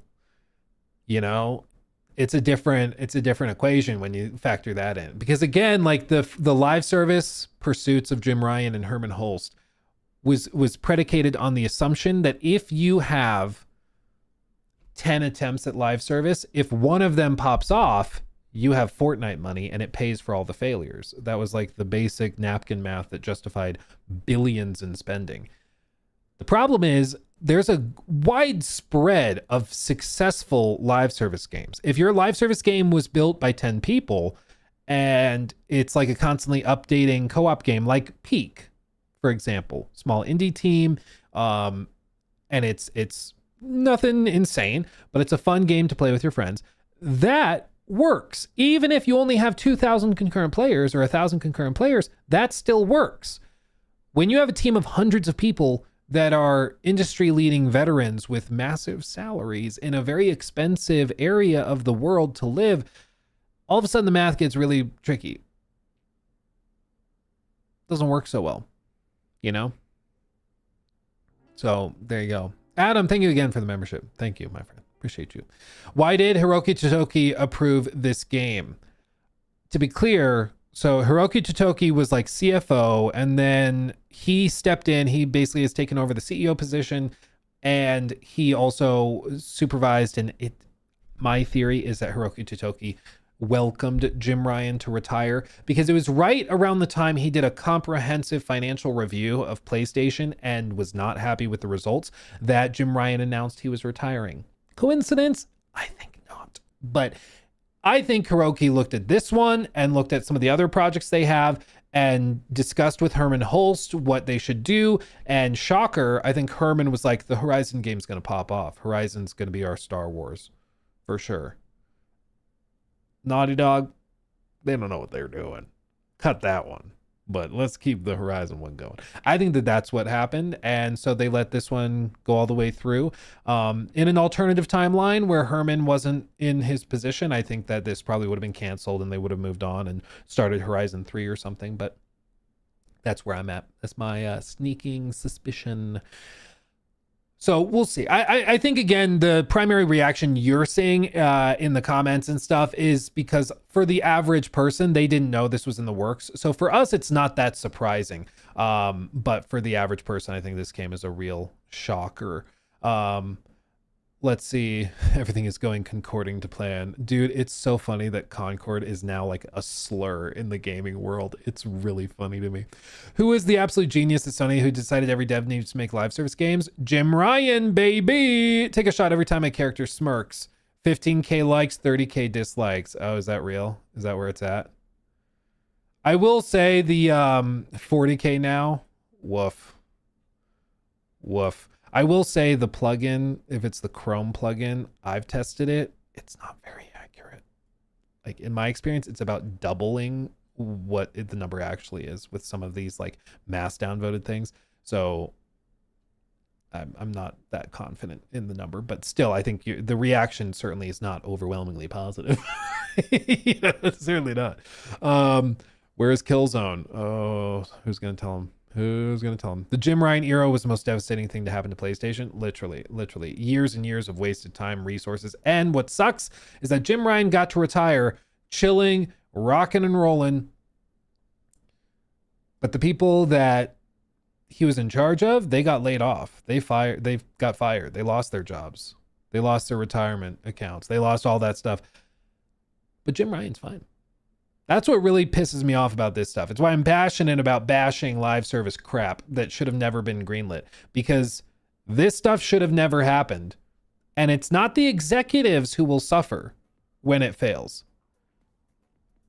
It's the employees who did good work. It was just an idea that never made sense. Eththowel6550 donated $9.99 through Super Chat. I can't tell if I'm here because I enjoy the content of his streams or I enjoy the fact that he's on the stream. Why is Luke so attractive? It's a crime, I say. It's the candles. They're really hydrating for the skin. That's what I think it is. Thank you for the 10. Intergalactic hot take coming. Thank you for the 10. I was not a fan of I was not a fan of the Star Wars, Disney Star Wars films, but I love the Star Wars Jedi games, hoping that doesn't make me a big-ass hypocrite, cautious about fate of the Old Republic. I don't think that makes you a hypocrite. I think, like, the Disney movies suck. I was looking for the word. Are ass? Crusty? You know, there's different words you could use. But the Jedi games, I think are really solid. I think those are very solid. Yeah. Saying your hot take is you don't like the Disney films. I get your hot take is that you don't like the movies, but you like the games. But I think that's pretty common. It's like, hot take, war's bad. Hot take, I think water's just fine.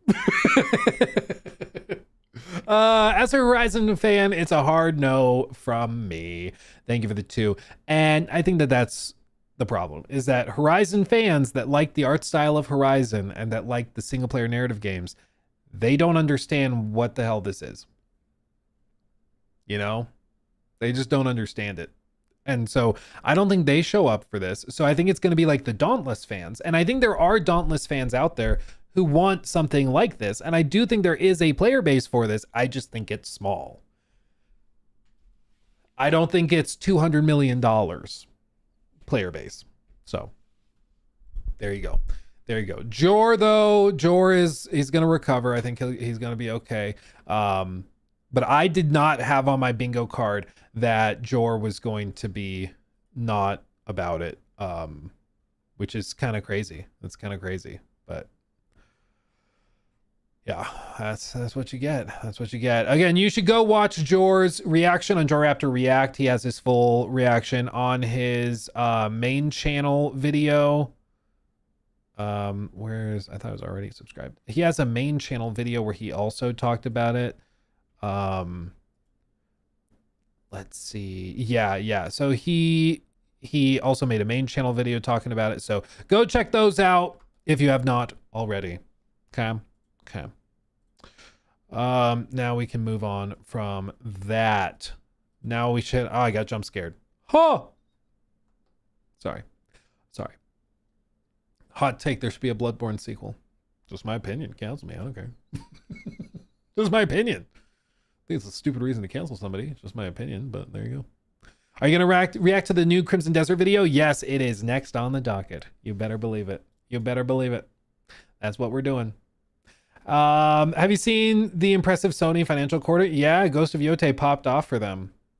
There are some people mauling over that. I don't know what it is. Like, there were people that were literally claiming there was an inside job from some of these financial analysis firms that were skewing the numbers to make Ghost of Yotei look like it was doing well when it was just doing well.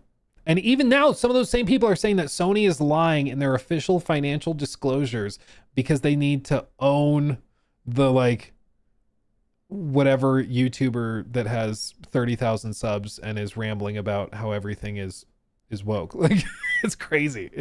Sometimes you're just wrong. It's okay. It did well. Okay. It did okay. It did well. It's outselling Tsushima, and apparently it's like estimated to have done over 4 million units so far. It's pretty baller. I thought it was good. I still like Tsushima more, I think, but it's still very good. I was an Xbox guy, had them all from the beginning and all of the PlayStations also, but I now will focus on my 5070 Ti for GTA 6. You may be waiting about a year before they bring it to PC, but we'll get there. We'll get there. Let's see. And then the Owl, thank you for the membership, my friend. Appreciate you. Appreciate you. Okay, let's do this. Jump scare. Got you. Got you. Shout out Ethan for making this. Yeah, I'm gonna have to buy a lot more t-shirts. A lot more t-shirts. Okay, let's talk about this. New segment. New segment. Crimson Desert continues to look awesome.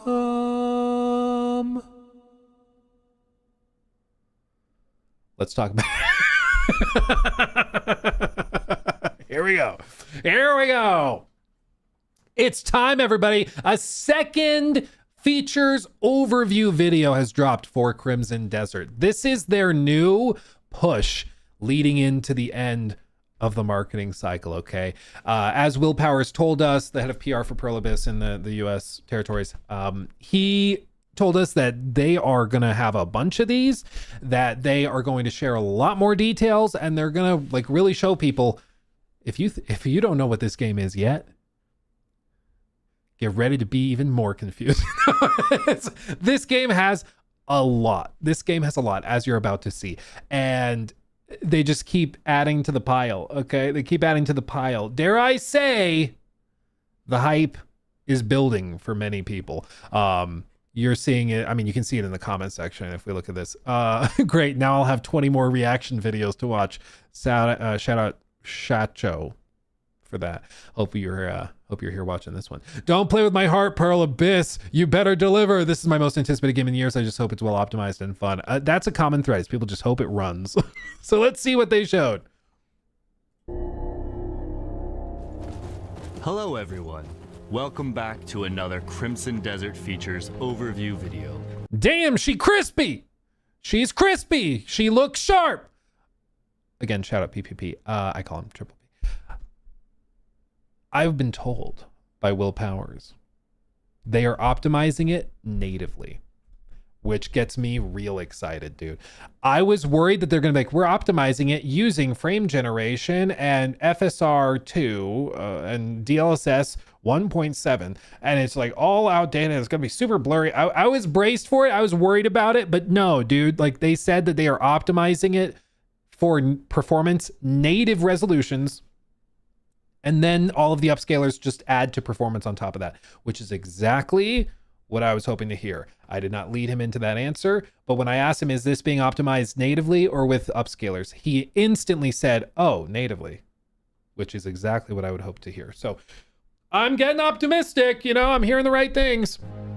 Last time we took a closer look at Pywell, its characters, Get the closer. stories within, and open world exploration. Closer. Today, we'll be shifting our attention to another important aspect of the game, combat and progression. Bring it on! Combat in Crimson Desert is visceral, and the battlefield is yours to shape. You will grow your arsenal of skills, weapons, and equipment, and it'll be up to you how you use them. Whether it's an aggressive offense, precisely timed defense,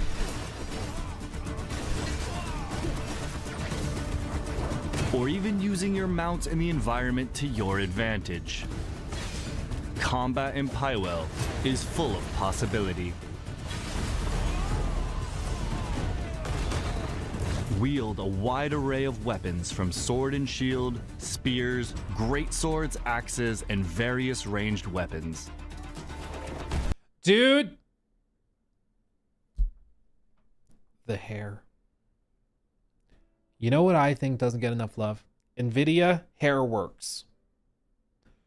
I would take any day of the week really good physics simulation for hair, cloth, that type of thing, over ray traced triangles and reflected undersides of highway overpasses. I greatly prefer it. Okay. Like I went back and I tried Batman Arkham City a while back, and dude, the cloth sim in that, in like the opening sections, is crazy. Batman Arkham City physics, I think is what it is. Like, look at this. This is a game that's like 16 years old. Okay, watch some of the stuff they're doing in here. You will not see this kind of physics sim even today, with like all of the crazy, look at the stuff blowing on the ground, the smoke and the fog moving around him. You don't see this kind of thing anymore.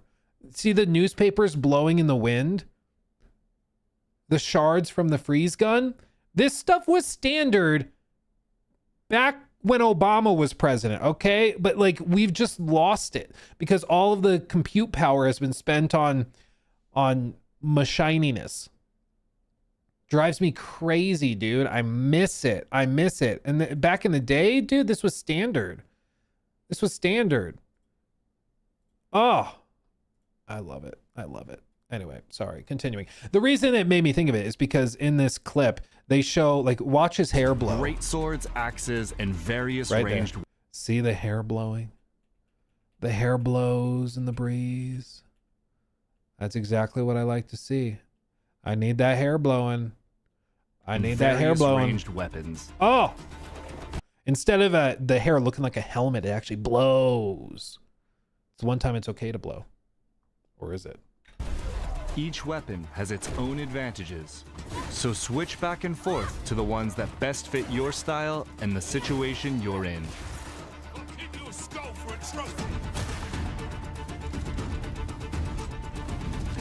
Dude, her hair looks good too! Powerful weapon skills can be paired with hard-hitting, bare-handed hits and kicks, as well as a wide range of grapples to create seamless chains of attacks. Elemental enhancements further expand your options by empowering key abilities, allowing you to burn, freeze, and stun enemies. So combine weapons and chain skills the way you want and forge your own approach to combat.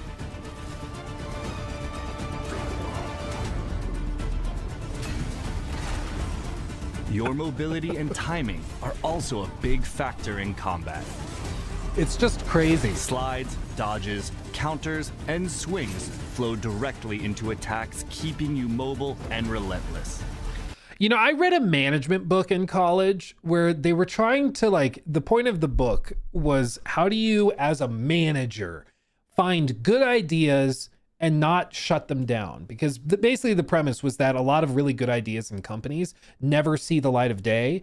Not because they aren't being put out there, but because they're getting lost in the shuffle. Managers say no, or it gets lost in an email. It's like, how do you find good ideas and promote them all the way up? And the management book at one point had like an experiment that they had done at a company, that the author had done at a company, where they were like, literally, you put an idea, they submit an idea, an employee does, and that idea gets ranked and like rated by the people evaluating it. And basically what it was, I forget exactly what the ratio was, but it was way harder to dismiss an idea than to try it. So instead of being like, hey, if there's one bad idea or bad reason, I think we should do X, Y, and Z. Okay, well, I can think of one reason not to do it. Then it's cast aside. Instead of doing that, it's if there's like one good reason to do it, they do it. So they just flipped the standard. So if there was an idea to do something, sure, let's give it a shot. And I feel like that's what happened here, where I'm trying to find things where like you can tell they said, no, that wouldn't, we can't do that. No, it just seems like they said yes to everything, you know, and maybe that ends up hurting them because they end up, you know, going along with ideas even when they don't work really well together, or they end up underbaked and underutilized and optimized and stuff. Maybe there's going to be something like that we see. But even some of this stuff where like you see the freaking WWE moves, like the trip move. You see like the triple flip, the roll back into the archery shot. Like there was never a point where they said, well, that doesn't really go with the vibe. The vibe is just, yeah, sure, go crazy, do whatever you want. Like, why not? Like, here we go. And I appreciate it, dude. I think it's a lot of games nowadays. Like, what the hell is this, dude? They're literally going like Teenage Mutant Ninja Turtle smash. Look at that. Gadoosh. Many other games would have had people say no to this. They're like, what do you want to do? You want to have the player be able to grapple onto the side of a wall, swing up, turn into a bowling ball, and then ground slam? What? No, we're not doing that. But they said, yeah, sure, try it. And I think that's just very interesting. I think it's part of the reason this is exciting, because a lot of other games, especially from a lot of Western devs, would have been like, well, no, we're going to be more grounded. So we're going to literally stick to the ground. You got to run around. And then, you know, it also invites players to play in a much more structured way. Whereas with this, they're just opening up being like, yeah, sure, try to break it. I don't care. It's your game. You know, go crazy. Who cares? And it's just wild. But I think that's why this feels so unique, is because a lot of the philosophies of typical, especially Western game design, are being cast aside with Crimson Desert. A lot of the things that would have been said no to are being said yes to here. And it makes for a very unique game that there really is not anything quite like it. Well-timed guards and dodges open up enemies for a counter, letting you strike back and keeping up the pressure. The result is combat that feels grounded, yet explosive and endlessly expressive.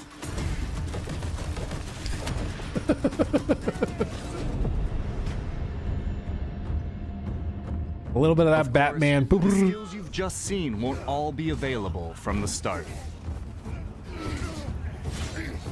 If you've seen some of our previous gameplay videos, Cliff is usually shown at a much greater height of his power, wielding a wide range of devastating skills. But when you awaken in the aftermath of the Black Bear's assault at the start of your journey, I think they've actually improved that since I last saw it. I think the last time I saw it, there wasn't gore along the cut. It was just the shield kind of clipping into his body. I think they've even added more detail and like graphical bells and whistles to this. It's a good sign. when you awaken in the aftermath of the Black Bear's assault at the start of your journey, you start from scratch with a more limited set of abilities and equipment. A core part of your journey in Pywell is the transformation from a survivor into a truly formidable Greymane, and you decide how that progression takes place. As we mentioned in our previous features video, you will acquire artifacts, fragments of the abyss that have fallen to the world below, through quests, combat, and exploration. They lie at the end of many trials in the possession of powerful bosses and hidden across Pywell, including up in the abyss. Acquiring these artifacts will be crucial to your progression, as they enable you to increase core stats like health and stamina. Unlock. What is it in Transformers? I can't remember. What is it? It's like The Rubicon. Is that what it is? The Rubicon? Am I just making that? Energon? The Allspark. Bumblebee, get the Allspark. Yeah, that works. This is giving me Allspark vibes. I'm half expecting there to be Transformers in this too. You know? Why not? They've got pretty much everything else, dude. As they enable you to increase core stats like The health Allspark. and stamina, unlock new skills for more skill chaining potential, and enhance existing ones, thereby increasing your combat and exploration capabilities. I think Will said that that guy's name is like Unka. Love it. Love it. Some skills and upgrades cannot be obtained through It's artifacts something like alone that. and must be observed firsthand out in the world. Okay.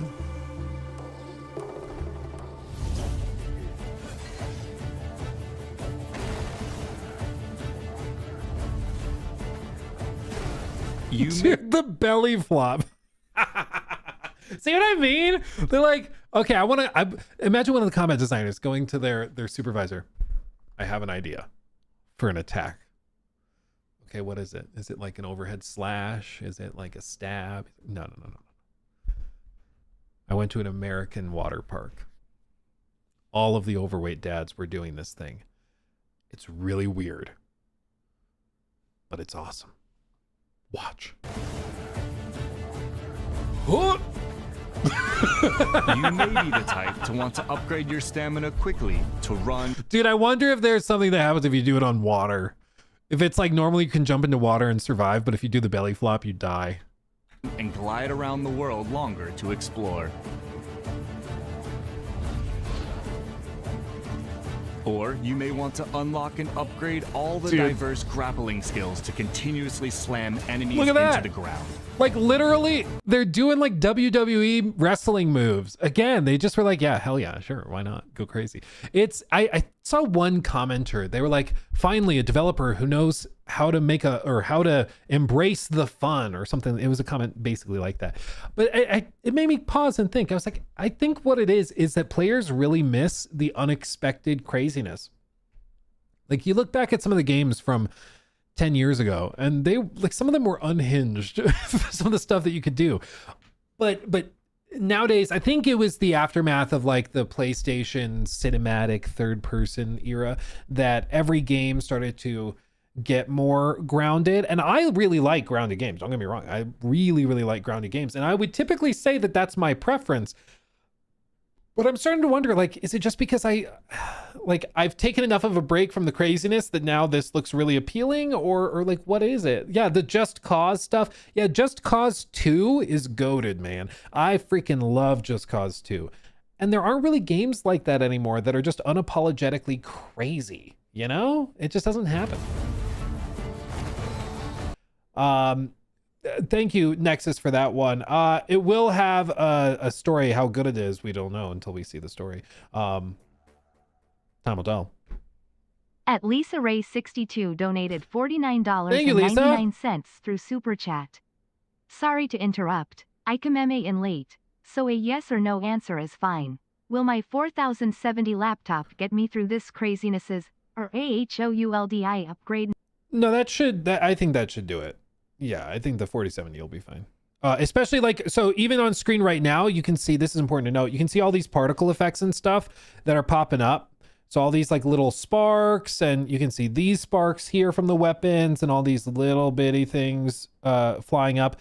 Will said in the interview we did that he said specifically that the particle effects will be on a slider in the menus. So you can choose where you want it to be. And I imagine there's going to be a lot of other graphical customization as well, like foliage density, LODs, stuff like that. But especially particle effects, which tend to be really straining on systems, you can actually turn that down on a sliding scale, all the way down to 0, or you can max it out at 100. If you want 25%, you can do that. So I think you'll be able to tweak it. You should be good. 5498 donated $10 through Super Chat. Hey Luke with Iron Lung Thank you. doing well and Exit 8 apparently good and coming to America. Is there an indie game you would like to see as a movie? An indie game I'd like to see as a movie. Ooh.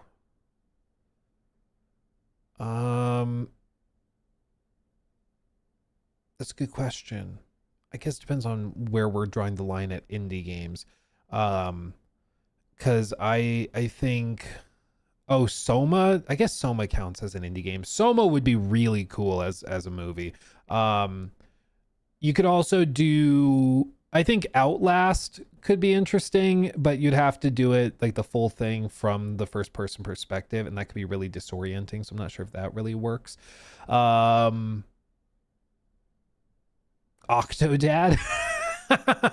There you go. Now we're talking. Octodad. I think like Plague Tale. I would love to see Plague Tale get more love. I'd love to see that. Hades would be good. Yeah. There's options. There's a lot of good ones. Decide which skills you want to combine and unleash during combat, and choose the direction of your progression by considering your playstyle.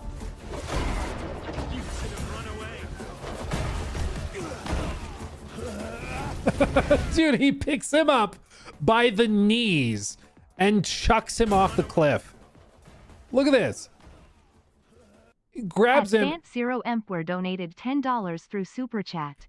Most games nowadays are just light attack, heavy attack, block, parry, and dodge, so seeing this much variety in combat is extremely refreshing and exciting. Yeah, well, and I think it goes back to what we were saying about like expectations, where people are like putting this through the lens of what they've seen for the last decade, which is a lot of Souls-like combat systems of R1 light, R2 heavy. And so that's all they really know. So they see this and they're like, how is that even possible? At Tyler Heath, You know? 2,591 donated $9.99 through Super Chat. Thank you. Surprised nobody has gone and looked at combat and graphics from BDO. A lot of the attacks, weapons, and graphics look like assets from different playable classes.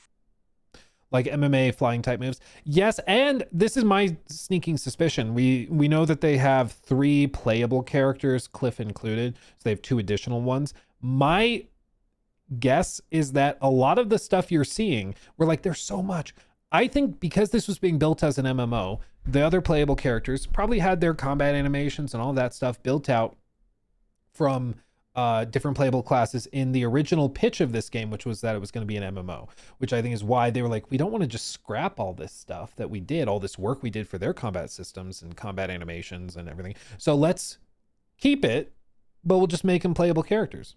Easy. And so they just embraced it. Why not? Don't let it waste. The other thing is that they can also, like, there's 5 regions, I think it's 5, in the game, and the Crimson Desert is just one of them. So it's literally a game called Crimson Desert. That's just one of the 5 regions in the game. So again, my guess is that when this was being developed as an MMO, the Crimson Desert was going to be the first place you go to. And then each year or expansion or whatever would add in another map. But as they worked on them and they realized, hey, I think we can do this as a single player game, they decided to just embrace it. And now all of those are in one map for the player. So I think that's the thing. I can't wait to see this level of combat in the Elder Scrolls 6.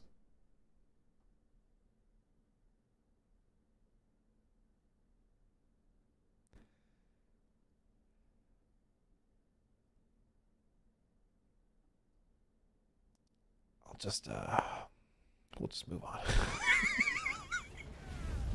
While learning and mastering your skills is important to winning battles, the equipment you bring to the battlefield can be just as crucial. As you travel across Pywell, you can buy, find, and craft the gear that gives you the edge in combat. Dude, what a vibe. Look at this guy. Look at the drip. Honestly, it might be a lady too. I don't know. This is like an Ogren. I think it's a dude. There's a beard. But I don't want to be presumptive. Maybe their species has bearded women. I'm an ally. You know? I'm just saying I respect the drip. I respect the drip. What a vibe. The long flowing hair. Why don't we see ogre characters with long hair?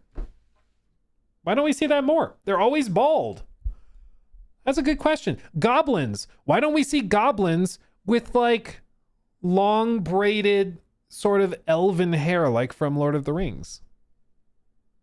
Why not? Why not? That's going to be my contribution to fantasy. I'm going to be like, I created a new fantasy world. What makes yours unique? The trolls and goblins have hair. That is all. The mighty blade tests the heart of its master. Dude, he's got my eyebrows. Look at that. What a vibe. Your equipment can be upgraded for higher stats. Materials for upgrading your weapons, armor, and equipment can be found in a wide range of ways. through mining and hunting, defeating powerful bosses,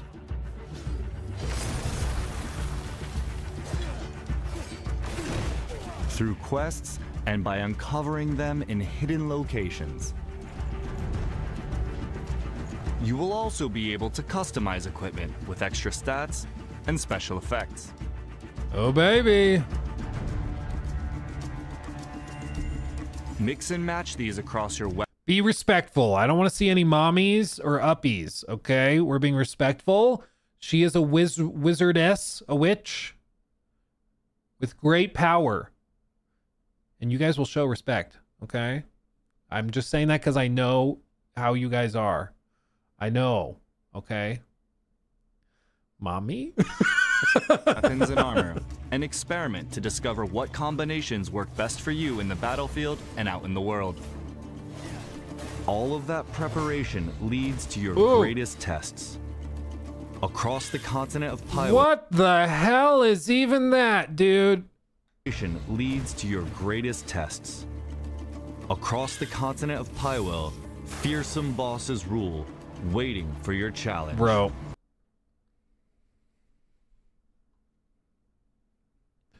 Remember how earlier I was like, I half expect them to have Transformers. I was joking. But then they straight up have like bird planes. Pterodactyl bird planes.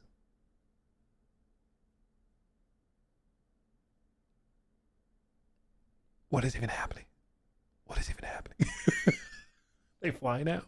They're evolving. Someone call the president. I mean, this shot I saw going around. It was going like viral because people were like, okay, bro, what is happening anymore? Like, what is this?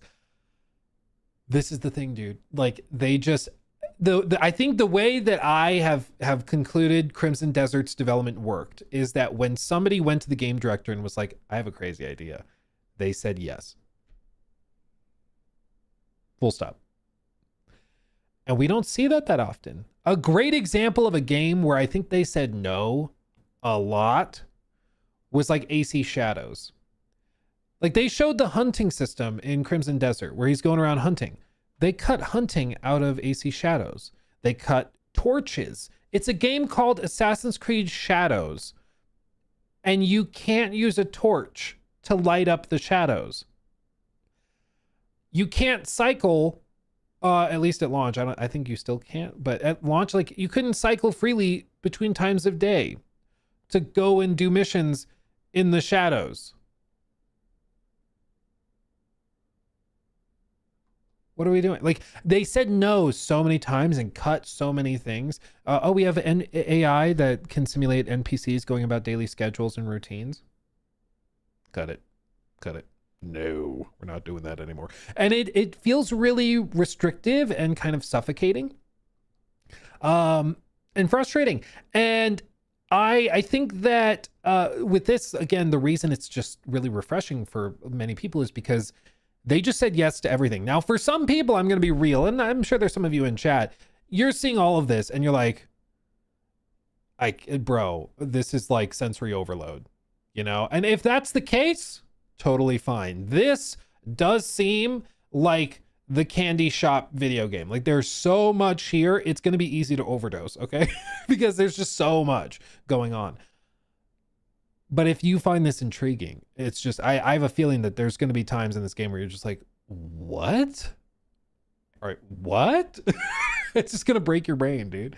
I will also say the level of detail is crazy. With still retaining really impressive shadow quality too. Usually off in the distance, these would just be blurry black blobs. But dude, they've actually retained, like, here you can see through the slats of the wood as the sun shines through it. All of this detail in the distance, like, they've got it. Will Powers, in our interview, he said a couple of interesting things that I want to mention. But one of the things he mentioned that I thought was particularly interesting was a little tidbit about pop in. Let me go here. I need the transcript. Transcript. Okay. It was like pop in. This. Listen to this. Oh wait, it's muted. So I think we'll never say that we've solved the problem of pop in. But because like in open world games, like that will just be a thing just because of the size and scope and scale of everything on screen. You'll notice it can be noticed to a certain extent. But is it immersion breaking? That becomes the kind of the grounding question. Sure. And we should like a little bit where he's like bosses aren't even a big, or where he's like pop-in isn't, like, I don't want to say we've solved pop-in, but it suggests that you did a lot to fix pop-in, you know? Like, oh, interesting. What's that about? The other thing I want to mention is, you saw me searching for it. He mentions, like, they've shown bosses, like they showed the big spider boss. This looks crazy. Across the continent of Pywell, fearsome bosses rule, waiting for your challenge. Implying this is also one of the bosses. And we've seen a bunch of bosses. They've been one of the highlights of, the marketing campaign, is looking at a lot of the bosses. But you know what Will said in our interview too that was interesting? Look at this.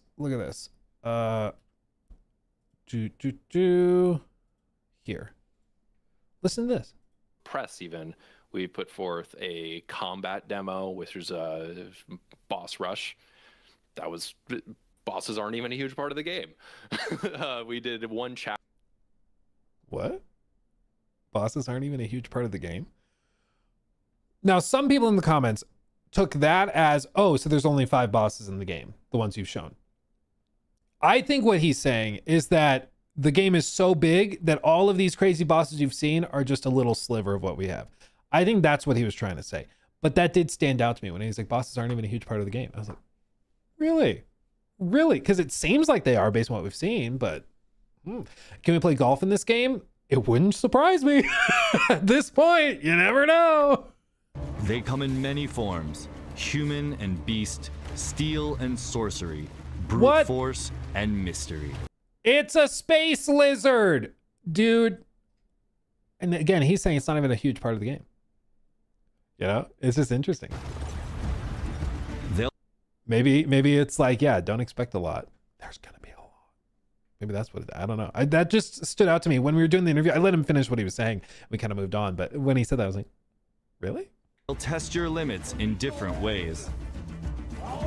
At the end of these hard-fought encounters, special rewards await. Some equipment earned from bosses can even grant access to their signature abilities, or grant unique effects and bonuses. So build on the strength you gain through each victory. Take down these threats of Pywell and prove yourself a true Greymane. That brings us to the end of this features overview video. We hope you look forward to Crimson Desert's combat and your progression journey as you explore and fight across Pywell.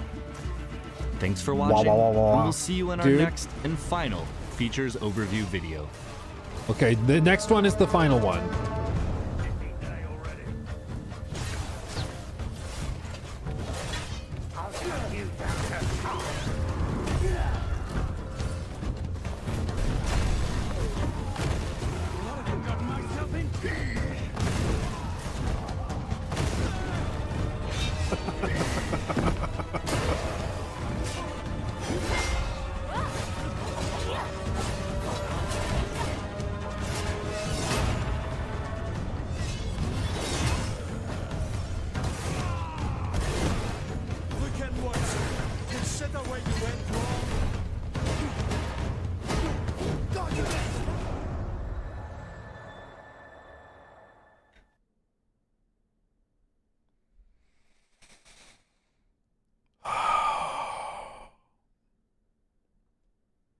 Hard?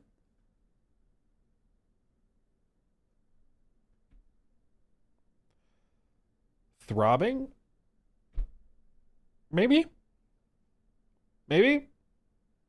Maybe? I don't again, what's crazy, going back to your question, you were like, can my 4070 run it? I want to remind you of something insane. This game is literally launching day one on the Mac App Store. Macs are not historically known to be powerful gaming machines, okay? But they're going to have this running on MacBook Pros. Probably not incredibly well, just frankly, but like they're trying to optimize for all of that stuff. It's crazy. It's wild. So we'll see. We'll see. I think it's looking really, really good. Again, I think as we try to figure out what the game even is, it just comes down to, it's the yes game. It's the game where they said yes to any sort of crazy idea and they just followed through on it. Series S, they have to. If you launch on the Xbox, you have to launch on the Series S as well. My guess is the Series S is just going to, I mean, it's going to be the most graphically pulled back version, but that's just how it is. Yeah. If I can play it on the Steam Deck, it's going to be phenomenal. And I did ask him about that. I asked him if it's going to be playable or Steam Deck verified, and he said it's in the works. They're like specifically optimizations in the works. And he said if they can get it running well enough to be Steam Deck verified, of course they'll get the actual verification. But if they don't get there at launch, then it's okay. Like, we'll get there. But yeah, it's crazy, man. It's looking wilder and wilder. Yeah, sorry, Luke. Despite your best efforts, I'm feeling stupid because you're hyped. I see what you're doing. Yeah, it's, again, I think it's fair to be excited for a game. You should always maintain healthy skepticism and stuff. But like I've said, skepticism is just withholding belief in a claim or acceptance of a claim until there's sufficient evidence to justify accepting that claim. And if the claim is Crimson Desert looks awesome and looks insane, I think they've shown enough to justify acceptance of that claim because it does look crazy. It does look insane. Like, I'm still skeptical about performance. I want to see how it runs. I want to see what the story is like. And that's stuff we find out at launch for sure. But yeah, it's crazy. It's just crazy. Yeah. 86 Metacritic is my guess. I do think it's what Jor also said, and I think he's right. That it probably, there's going to be a number of reviewers who are like, it was hard to control the character in the combat systems, so I'm going to give it a 4. Like, I think you're going to see some of that because we've already seen little snippets, and what we've seen from like IGN is doing pieces about, like, they haven't quite done the hit pieces like they did with Black Myth Wukong. They haven't done that, but there's already some of those articles being written by some of those big outlets where I'm like, think we're gonna get stupid pretty soon, but I think it's looking very good. Yeah. Is there rumored co-op or multiplayer? So he answered that very forcefully. Okay, let me show you.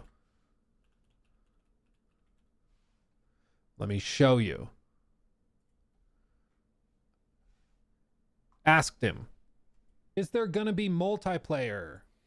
No. Boom. No. Why is that question more nuanced than it sounds? Well, let me pull this up. Their CEO has like gone back and forth a couple times saying things. Let me see if I can find the original quote.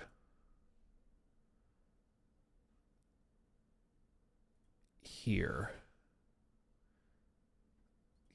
I think this is it. During an investor meeting in September this year, Pearl Abyss revealed a lot of details about its upcoming game, Crimson Desert, which you can read about in our report. The game should be released in 2025.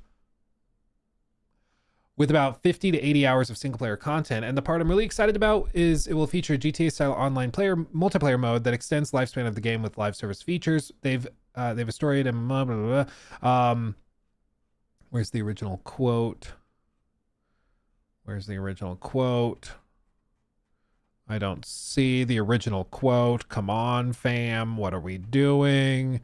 It's the original quote from the CEO. What he said was, yes, Crimson Desert will have multiplayer. It's planned as a separate post-launch experience similar to GTA Online, focusing on mercenary activities, exploration, and PvP like siege warfare, separate from core single-player stories.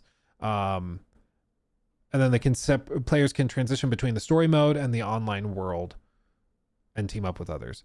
That's what they apparently communicated like a year and a half ago at an investor call. That could have been canceled. It could have been changed. It may be that they just don't want to talk about it until after this launches, because fair. But their CEO has allegedly said in investor calls that at some point there was a plan for that. Whether it's still the plan, they probably aren't telling us until later this year. But I will say, based on what I've seen, if they can get that running in co-op, that would be insane. K Hunter, thank you for that. What do you think of the new Horizon game? I think they're way off the mark. I expect an open world multiplayer game, not mission based. Oh, really? Oh, well, it was leaked that it was kind of expected to be mission based, but we did a whole reaction earlier in the stream. You can check that out because I went into a lot of depth with it. But yeah, I don't think it's going to justify the budget, but time will tell. Time will tell. Okay. Close that. Okay. Luke, thank you.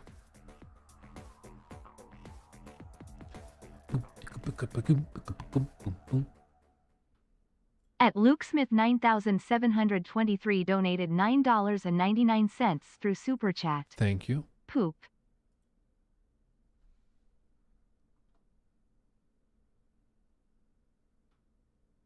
Thank you. Indeed. Yes, even? Maybe? Yeah. Yes, please. Okay. Let me talk about this real quick because this is insane, okay? This is insane. And I have to share with you because it just keeps getting more and more and more insane, okay? Real quick. Then I'll catch up on super chats and everything, okay? Thank you for the super chat random question. Would you ever consider making a video for Expedition like you made for AC Odyssey? Really love those kind of long reviews. Very likely. It just like our content has kind of adapted and changed over the years, but I'm certainly open to it.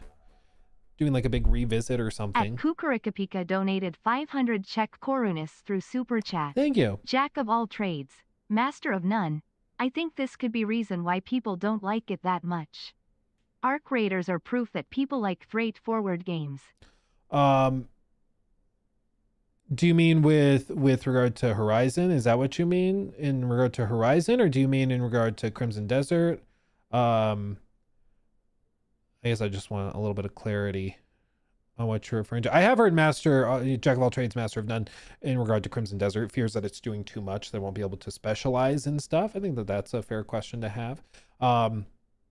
As for the other stuff, oh yeah, Crimson Desert.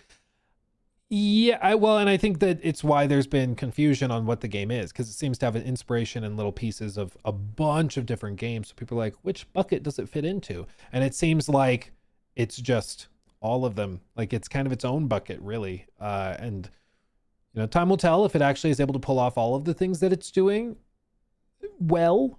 But as of right now, I think people are impressed with the idea of what they're trying to do. It's going to come down to the execution, as usual. Speaking of execution, that's what they want to do to YouTubers now. One of the games that news segment, wrong button. News segment. One of the games that struggled with execution. This is just a quick little update on this. We talked a few days ago about Mind's Eye's developer, and kind of the drama that's going on there. Well, there's an update. So Mind's Eye launched last year. It was the worst reviewed game of the year. It was just broken and not ready for launch. And it was a disaster. I mean, it just was. I don't think it's like the worst idea or concept for a game. There's lots of games that get greenlit that I don't think should ever be greenlit. I can see why this was greenlit, because I do think that there's a world in which this could do well. It just was rushed and broken. And so, shocker, people played it and were like, hey, it's buggy and broken and it's not ready. They're working on fixing it. There are occasional updates and stuff coming to the game, but it certainly has a ways to go before it's all the way there. But we're not talking about the game right now, unfortunately for them. That's what you would think they'd want to focus on, but instead, the co-CEO has pivoted and is discussing other things. Specifically, he is threatening to sue YouTubers and journalists who he claims were unfairly targeting the game. One of the primary targets of it is a YouTuber by the name of Cyberboy. We've looked at some of Cyberboy's stuff before. He does a lot of like GTA 6 coverage, and he also covered Mind's Eye and stuff like that. Solid YouTuber, 59,000 subs. He's on his way up, climbing the ladder, right? What they are alleging is kind of insane, okay? What the co-CEO, Mike Gerhard, is saying, he has alleged in an internal meeting with Baldur, as reported by Tom Henderson with Insider Gaming. Great reporting here. Again, you should download their app, get their website on your phone because they do great work. He said in an internal meeting that they have, quote unquote, caught the guys who sabotaged Mind's Eye in an alleged €1+ million campaign. In the meeting, which took place in late January and was set to Insider Gaming on the condition that the video not be made public, Gerhard opened the call by saying they, quote unquote, caught the guys who have been sabotaging Mind's Eye. Okay. He alleged that the company behind the campaign was a very big American company, but that, quote, it's probably not the company you're thinking of. Okay.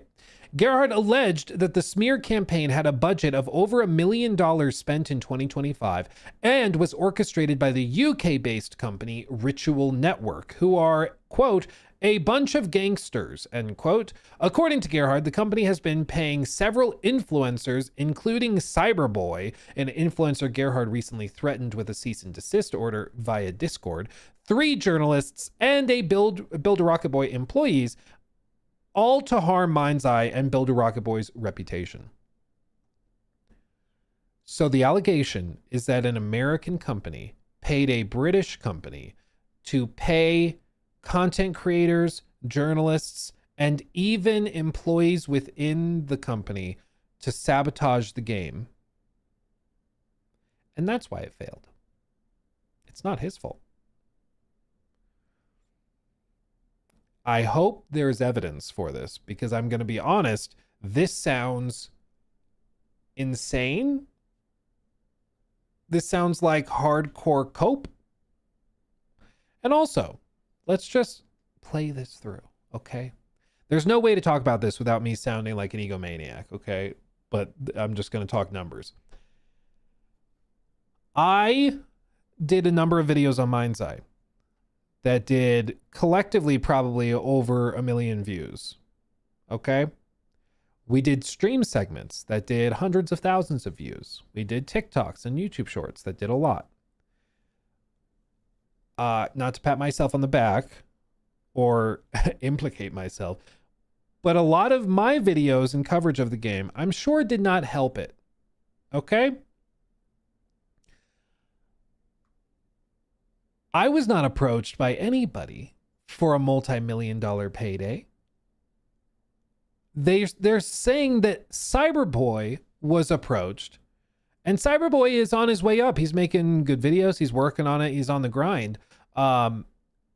But Cyberboy is not a big channel, and Cyberboy was saying he's heard from employees within the company that the allegation that's being made privately is that Cyberboy himself received between $1 and $25 million.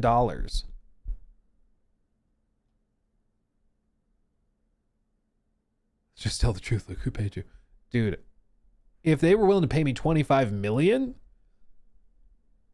like, it's so delusional, it's hard to put into words. That is so delusional. A channel with like 60,000 subs, doing videos covering your game. I don't think you would need to pay them $25 million or even $1 million. Okay. I don't think that's happening. It's just not happening. Not to mention that it's against like so many laws to do a sponsored video that you don't disclose, and also to do specifically like paid hit piece videos. That also without disclosing any reputational tie or anything. Like that's a major thing. It would be like if you owned a bunch of short positions in Ubisoft and then you made a bunch of videos as like hit pieces against Ubisoft to drive the stock price down so you make money. Like it would be a violation of so many laws. Like I love trading stocks. I don't own any gaming stocks because it's a conflict of interest. I don't touch them. I don't touch them because it's a potential conflict of interest when I talk about games and cover them and stuff. Like, this is craziness. The idea that there's a British company hired by an American company, he won't say the name of, that is then paying content creators and journalists and stuff to and also their own employees to be insiders sabotaging the game. Like, it's insane. It's insane. It's outrageous. In the meeting, Gerhardt alleges that all of these individuals, quote, will be served in person criminal complaints shortly, end quote, and that the criminal charges are for, quote, espionage, sabotage, and criminal interference. What are we doing? What are we doing? It makes no sense. I mean, dude, it sounds like a mental breakdown. It sounds like actual mental breakdown because the game failed because it was rushed and poorly managed. And so now he's built up in his head that there's a conspiracy against their company. Like, let's just play this through. Who is the American company that paid for this? Previously, he heavily suggested that it was Rockstar. Now, maybe he does mean Rockstar, but they're not really American. So maybe he's saying Take-Two Interactive did it. But like, either way, a company paid millions to get this game to fail. Why? It's not like Build a Rocket Boy is a publicly traded company that they could short. If there was something where it's like, hey,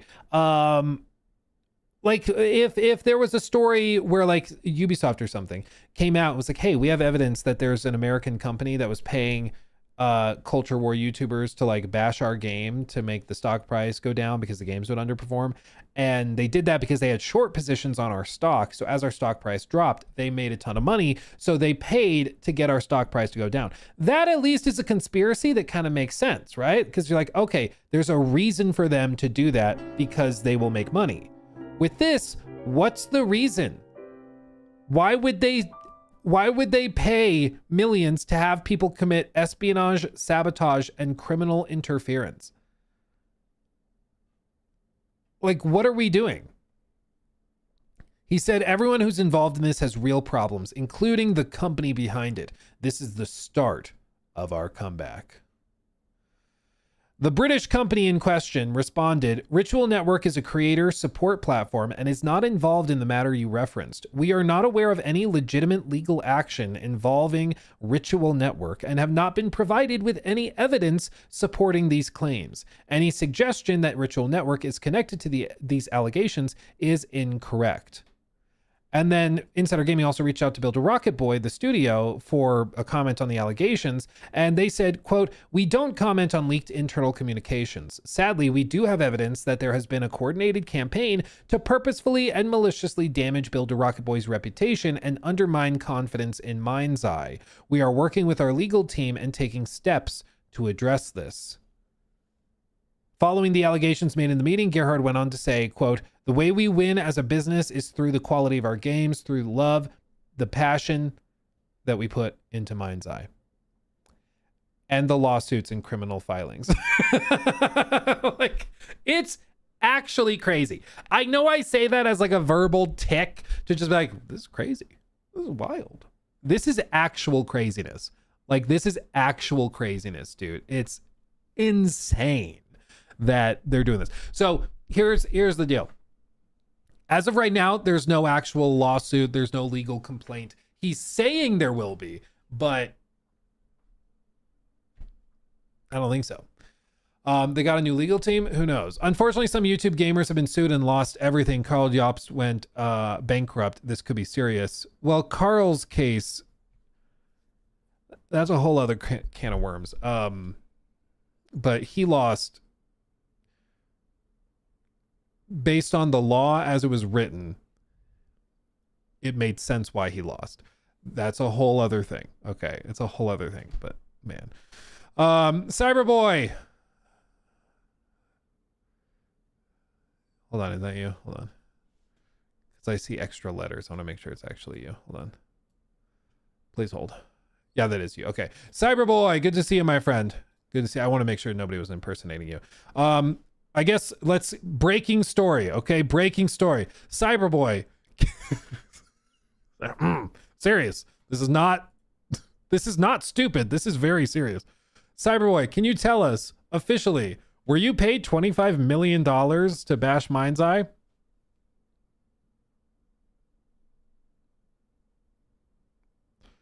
Now we wait. Now we wait. Yeah, this is real citizen journalism right here. Okay. I was not paid a single cent. I had a feeling. Like, it's what is so insane, because I think what he's also suggesting is that because this company allegedly, hypothetically, paid the employee of Build a Rocket Boy, his insinuation is that the reason the game was buggy was because employees were purposefully not fixing things or were purposefully breaking things so the game would run poorly and therefore not sell. Like, I think that that's what's going on in his head, is that he's like, it can't be me. It can't be me. It can't be Leslie Benzies. It can't be any of us. It has to be that this is a conspiracy. Like, it's wild. It is wild. I think, I don't know the specifics of UK law, but I think that everything about this would be a disaster for them if they chose to try and sue. Like in the US, if they came and tried to sue, like me, for example, oh baby, that counter lawsuit I'm gonna file, that's gonna pay for a yacht, that's gonna pay for me to go and hire people to do hit pieces on games. Like, they'll pay for my kids' college education and a villa that we'll vacation in Martha's Vineyard. Like, bring it on, bro. Like, it's just so delusional to think that a judge is going to see this and be like, this guy does not sound totally insane. Like, I don't think it's going to go well, dude. I think it's going to go bad. Which is probably why there still has not been any official action. Now, if there is official action, I'm sure we'll all go and we'll do a fundraiser and we'll take care of Cyberboy no matter what. But like, this is actual craziness. I don't think there's ever been an instance in the games industry that I'm aware of where like somebody's crashed out to this extent because their game was bad and didn't do well. Like, this is insanity. This is insanity. Yeah, I'll just go and buy a pirate ship and a pyramid. That's all I want. I did unironically tell Nikki, I was like, hey, in our forever home, when we get like a good chunk of land, I want to build like a stone monument of some sort that will survive millennia. And I want to do funny things like carving a tomb and then inside of it put like a bag of Doritos or something. So in 1,000 years, people find it like, clearly they worshipped these bags of Doritos. Like, I want to troll in death. That's my goal. So yeah, if you're ever like, where's the super chats going? To my Dorito tomb. That's why. That's where. Money well spent, my friends. Money well spent. Indeed. Go sub to his channel. Already did, man. Like I said, we've covered Cyberboy before. Does good work. And I like, it's just so insane to me that they're weighing the options. They're like, okay, our game did poorly. We have two options. People covered our game because it was a buggy, broken mess. And that's entertaining for people. or it's a global conspiracy spanning an entire ocean where an American firm paid millions of dollars to a creator content support platform in the UK to then go pay journalists and pay YouTubers and pay some of our own employees to be spies, to make our game bad and to destroy our reputation.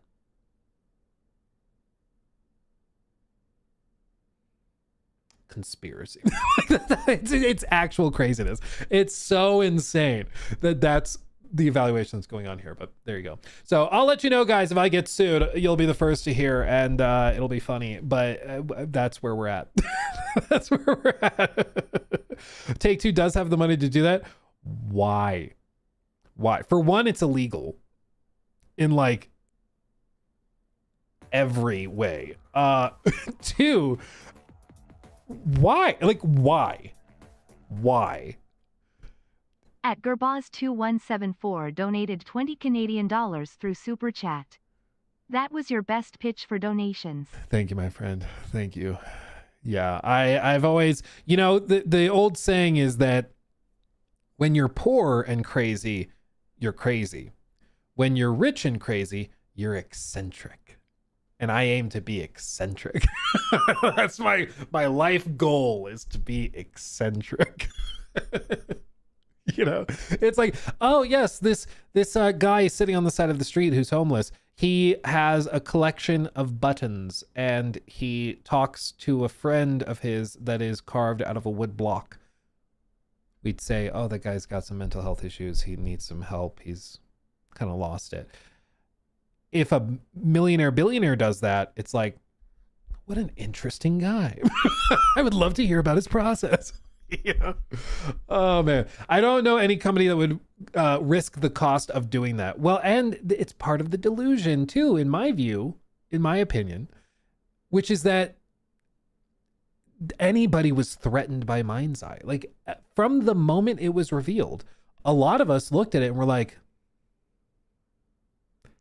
I don't know, man. I don't know. I'm not, there's a lot of red flags here. Like, from the moment we saw it, it was like, I'm not so sure about this. Because again, bear in mind, it was originally part of a sort of Roblox Fortnite platform. So it never was like that threatening. And the insinuation back like 6 months ago was that it was Rockstar that did it because they were threatened and worried that this would affect the performance of GTA 6. And I'm like, guys, this is like, to put this in the same category as GTA 6 is, again, insane. It's just ridiculous. So anyway, we'll follow it up. Keep an eye on it. Cyberboy, let me know what's up if anything happens. We got you, because this is crazy. But there we go. There we go. Nothing could really affect GTA 6 shy of nuclear war. Literally. I mean, it's so delusional to think that anything could step on it or affect it. And that the insinuation is that Rockstar or Take-Two Interactive is like, we have to launch GTA 6. But Mind's Eye is launching right next to us. That's going to affect our sales. Let's commit tons of crimes to shut it down. Like, you could, we accept your premise that they are actually threatened by Mind's Eye. You know what's a lot cheaper and not illegal? To delay your game. Like, if we agree that Rockstar is somehow threatened by Mind's Eye, they could just delay GTA 6 to get away from Mind's Eye, which they did. Like, it's at no point does the logic make sense. It's all crazy. The whole thing is crazy from beginning to end. Anyway, speaking of beginning to end, let's talk about the end of our sanity. I don't know. The end of the blissful period before PlayStation players get Starfield. Real quick, just touch on this. New segment! It's new! And it's a segment! The latest rumors are spreading that we are going to finally get the PS5 version of Starfield in April of 2026. This is according to a new report from PPE, as reported by Insider Gaming. Again, download their app. They have an app. Get their website bookmarked. Their reporting is phenomenal. Give them some love, okay? Give them some love. The report from PPE says, which obtained internal documentation from a video game distributor, revealing that Starfield is scheduled to launch on the PS5 on April 7th, 2026. While not confirmed in the report, it's likely that the PS5 release will be part of the long-awaited Starfield 2.0 update, which was shown to the press a few months ago. If you don't recall, there was an event that happened in November where a few select content creators and streamers and stuff got to see Starfield 2.0, quote unquote, running, and they got to look at a bunch of other stuff. There were a bunch of modders there. Some of their Creation Club team was there. Stuff like that. With this, it's so what I spoke to people who went to the event, okay, and people familiar with the event and helped put it on. They were trying to temper expectations. They said like the 2.0 update, I wouldn't go so far. They're doing things like they're covering up the load screens, so they'll be less noticeable. It's still loading between zones because that's just how the creation engine works. But it'll be kind of like Star Wars Outlaws, you know, where you go in and you start transitioning and then they have clouds blow over top, so it kind of covers it up that way. It's stuff like that. They're going to be trying to optimize it to cut down on the load screens, make them way faster, even like hopefully near instantaneous, stuff like that. And then of course the second expansion and a bunch of other stuff to try and make the game better, while also bringing it to PS5, no doubt with a bunch of paid mods and stuff that they're bringing to it as well. That event happened in November, and then they went silent. A lot of us thought they were going to reveal it at the Game Awards, and then they just weren't there. My sneaking suspicion is that it was supposed to be at the Game Awards, and then something happened and they pulled out. It's just my gut feeling. Okay, maybe not, but I don't know why they would have a, like, I've been to press previews and press events, and almost every single time they will do it with an embargo like 2 to 3 weeks away, which would time out perfectly to show press and show content creators and stuff in November and then reveal it at the Game Awards. I have a sneaking suspicion that they delayed it. Maybe not. Maybe they did it and they did the preview for some reason 5 months early. I don't know why they would do that, but they could have, you know. If they were honestly going to launch it in April and that was always the plan, I don't know why they would do the preview in November. Like, why wouldn't they do it in March? Right? Like, I think they delayed it. But that being said, it's worth mentioning that PPE has a good track record of leaking information related to physical game releases. However, yesterday's Take-Two Interactive call debunked their claims that GTA 6 would avoid physical game releases on launch. That being said, PPE did provide a screenshot of what appears to be an internal system showing that Starfield is going to release on April 7th.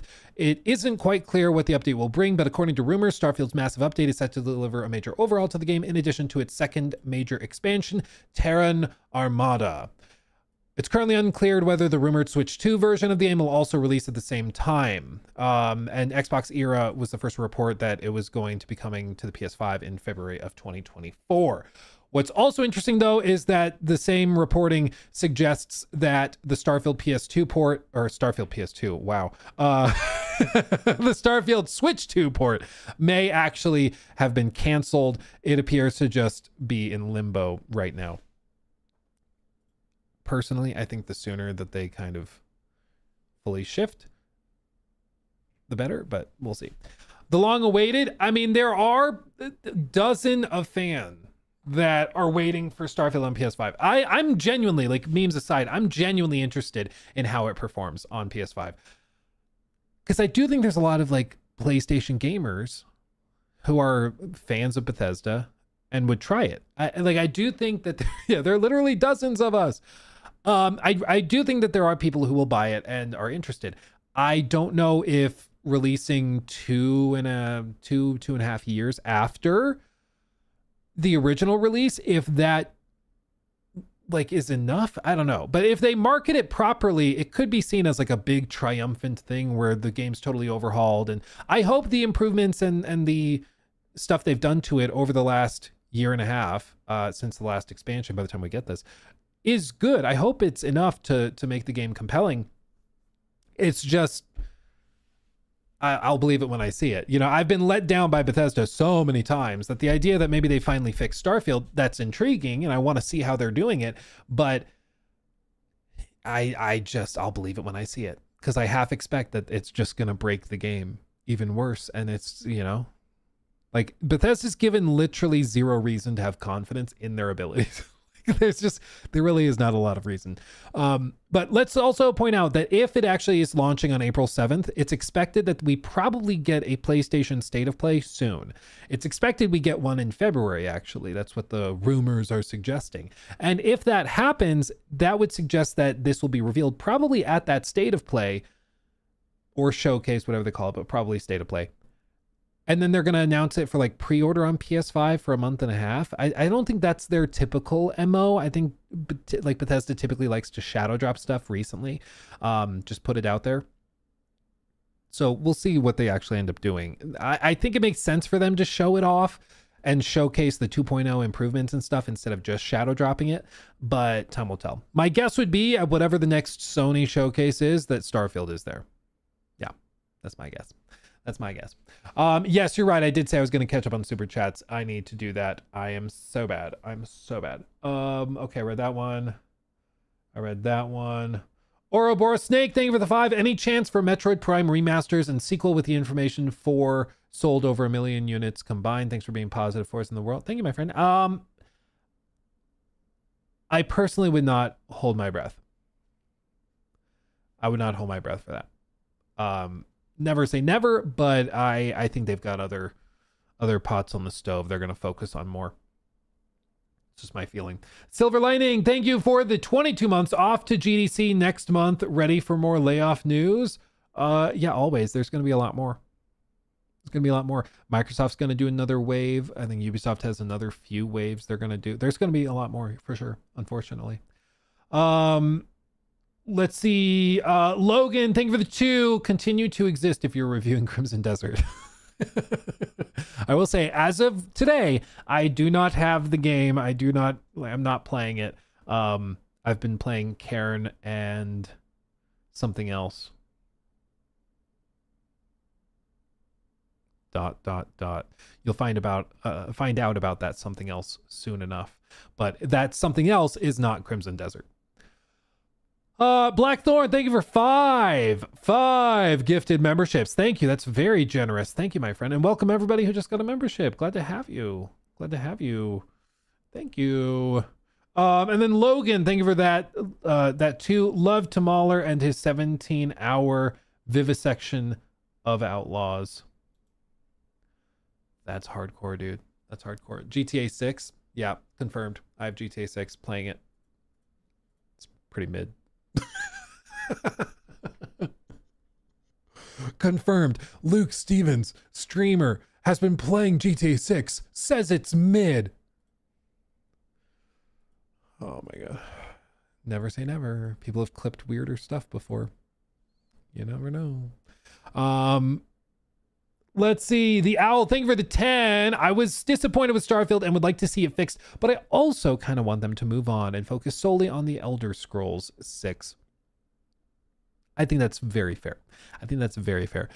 I also would prefer the primary focus and like all hands on deck going to Elder Scrolls 6. Like I just think we're at a point where the upside potential for Starfield is not that high. Like the problems with Starfield are the bones. Like it's the foundational design decisions of what they wanted to do. I just think like their tech for procedural generation was not, it's not good enough to make it compelling and fun to explore that way. It just doesn't work for their kinds of games and what players were expecting. So the game just gets boring the longer you play. I think they could overhaul things like the base building to make that better and more fun. They could do things like that, but like everything they're going to be changing, covering up and tightening up load screens, that will help, but it's still Starfield. You know, it'll be better Starfield, but it'll still be Starfield. Yeah. Jadium, thank you for the 5. Love your vid. Starting a comedic style or comedy style. I can't read. Comedy doc style channel. Any advice on improving faster as a non-writer who wants to cover game devs stories and story-rich games? I think the old thing, like if you want to become better mechanically, my advice is to just force yourself to create a lot. So one of the best things I did to train myself how to edit really quickly and how to iterate really quickly with our workflow and everything was I forced myself to vlog every day for a summer. Every day. Every day. You just film, get home, record, film, get home, record, or edit rather, film, get home, edit, film, get home, edit, and you figure it out real quickly. So my guess is to just start really just hit the ground running and yeah, don't give yourself a break and you'll get way better a lot faster than you think. Draw now, good to see you. My advice is to get in there and start posting. Well, it's like I've told people are like, I want to be a YouTuber, I want to be a content creator. Cool. If you want to do it, do it. Do it. Like if you want to be a content creator, create content. If you want to be a documentarian, create documentaries. Documentaries. There you go. Like if you want to do something, you have to at some point do it. You know, I can't even tell you how often I get emails or DMs from people who are like, I really want to start a gaming YouTube channel, but I wanted some advice. And I checked their socials and I checked their stuff and they've posted maybe one video in the last year. And I'm like, if you don't believe in yourself enough to start making videos, why should I believe in you? Why should the audience believe in you? Start doing it. Start doing it. If all you ever give is what you've always given, all you'll ever get is what you've always gotten. If you want to be exceptional, you got to do exceptional things.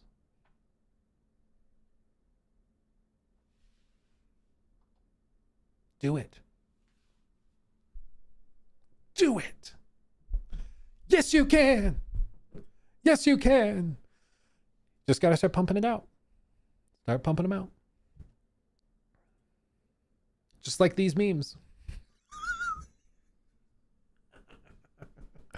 Baldur's Gate is set to become a TV series at HBO, helmed by Craig Mazan from The Last of Us.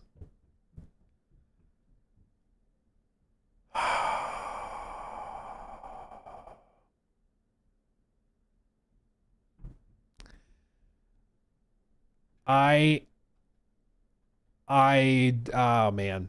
They also specifically clarified that Larian is not involved in this project at all. Okay. They are not involved in it at all. They worked on Baldur's Gate 3. They didn't want to do anything else. And that's it. Larian, the creators of Baldur's Gate 3, tell me they have no involvement in the series, except that we made it popular enough for it to be referred to as Baldur's Gate 3. True.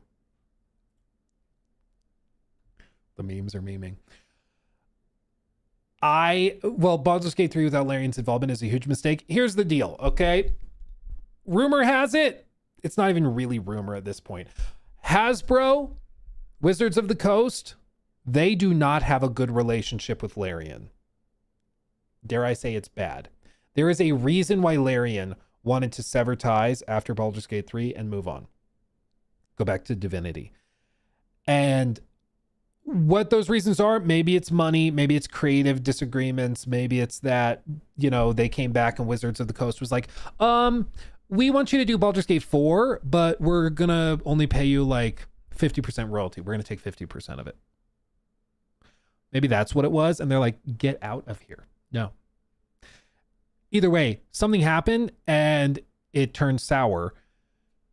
Larian left, and now they're going to take it to HBO and try to make a show out of it. And the official pitch, as described here, the show will continue the story of Baldur's Gate 3 and those characters. I'm going to be honest. I don't really know how you continue that story, but okay. Exclusive. Craig Mazin, the co-creator of arguably the most acclaimed TV adaptation of a video game to date, The Last of Us, season 1. Season 2 took a nosedive, and I think everybody would agree with that. It will be taking on another hugely popular and acclaimed game title next to Larian Studios' Baldur's Gate 3, which is set in the world of Dungeons and Dragons. Unlike HBO's The Last of Us, which retold the story from the PlayStation games, the Baldur's Gate TV series will be a continuation to the games, telling a story that takes place immediately after the events of Baldur's Gate 3, as the characters, old and new, are dealing with the ramifications of the events of the third game. I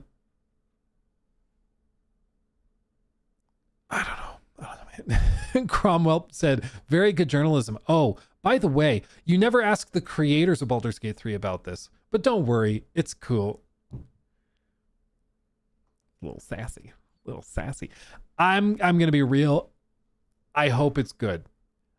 I'm guessing.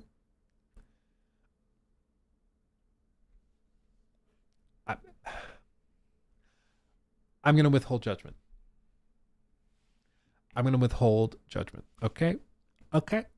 I just, after season 2 of The Last of Us show, I'm like, oh, so maybe season 1 was kind of a fluke, because it was not, in my opinion, it was not problems with like mechanical problems where like, oh, the cinematography's bad or something. It was fundamental, in my view, misunderstandings of the characters that turned Ellie into a character that everybody hated and didn't respect or care about. And it just totally started to fall apart. And I don't know if that's because Neil got less involved. What I will say is that the episodes that Neil wrote and directed were really, really good.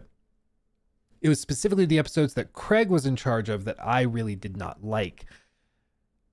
And so I'm hearing that they are not going to have the original writers working on this at all, that Larian has no part, and it's just going to be Craig. I'm like, I don't know. Amazon's God of War series better not be bad, because this one sounds bad, very bad, very, very bad. I think so far, I mean, dude, seeing the casting, I'm feeling really good about the God of War show. I'm like, they are batting 1,000 right now. Like, seriously, everything they're doing. I'm like, that, I don't think I could have done that better. Like, all of the casting is fantastic. So I'm really excited about it. But anytime you're going to do an adaptation of something and then the original creators of that something are, it's not that they're like busy with other stuff. They are specifically not involved. they are not a part of it at all. I'm worried. So yeah, we'll see where that goes. But I think Sven said that Craig did go out to the studio at one point last year and did meet with them and talk to them. And Sven said that he seemed like a passionate fan, so that he actually like was a fan. It's not like he's disconnected from it, but time will tell. If we were talking about this right now in the aftermath of season 1, I'd be much more optimistic. I think he's playing Brock. Oh, Danny Woodburn. Who's Danny Woodburn? Danny Woodburn. Oh yeah, Danny. Santa Paws 2, Conan, Snow Buddies, Ninja Turtles, Employee of the Month. Yeah, he's an OG. He's been around all over the place. That's cool. I could see that. I'm optimistic for the show. Yeah, I'm optimistic. Okay. I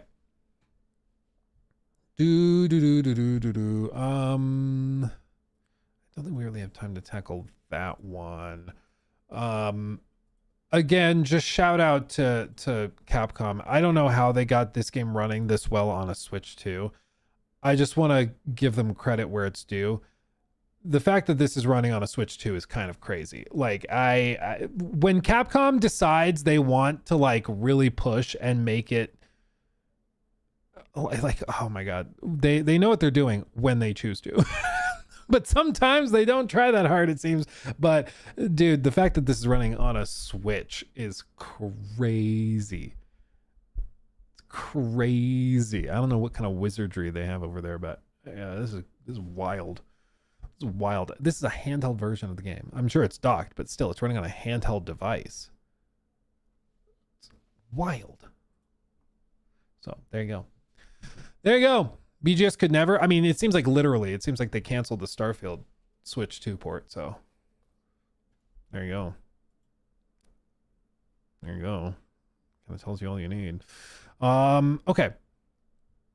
Okay. I got through that. Let me show you this real quick. Let me show you something. A little something.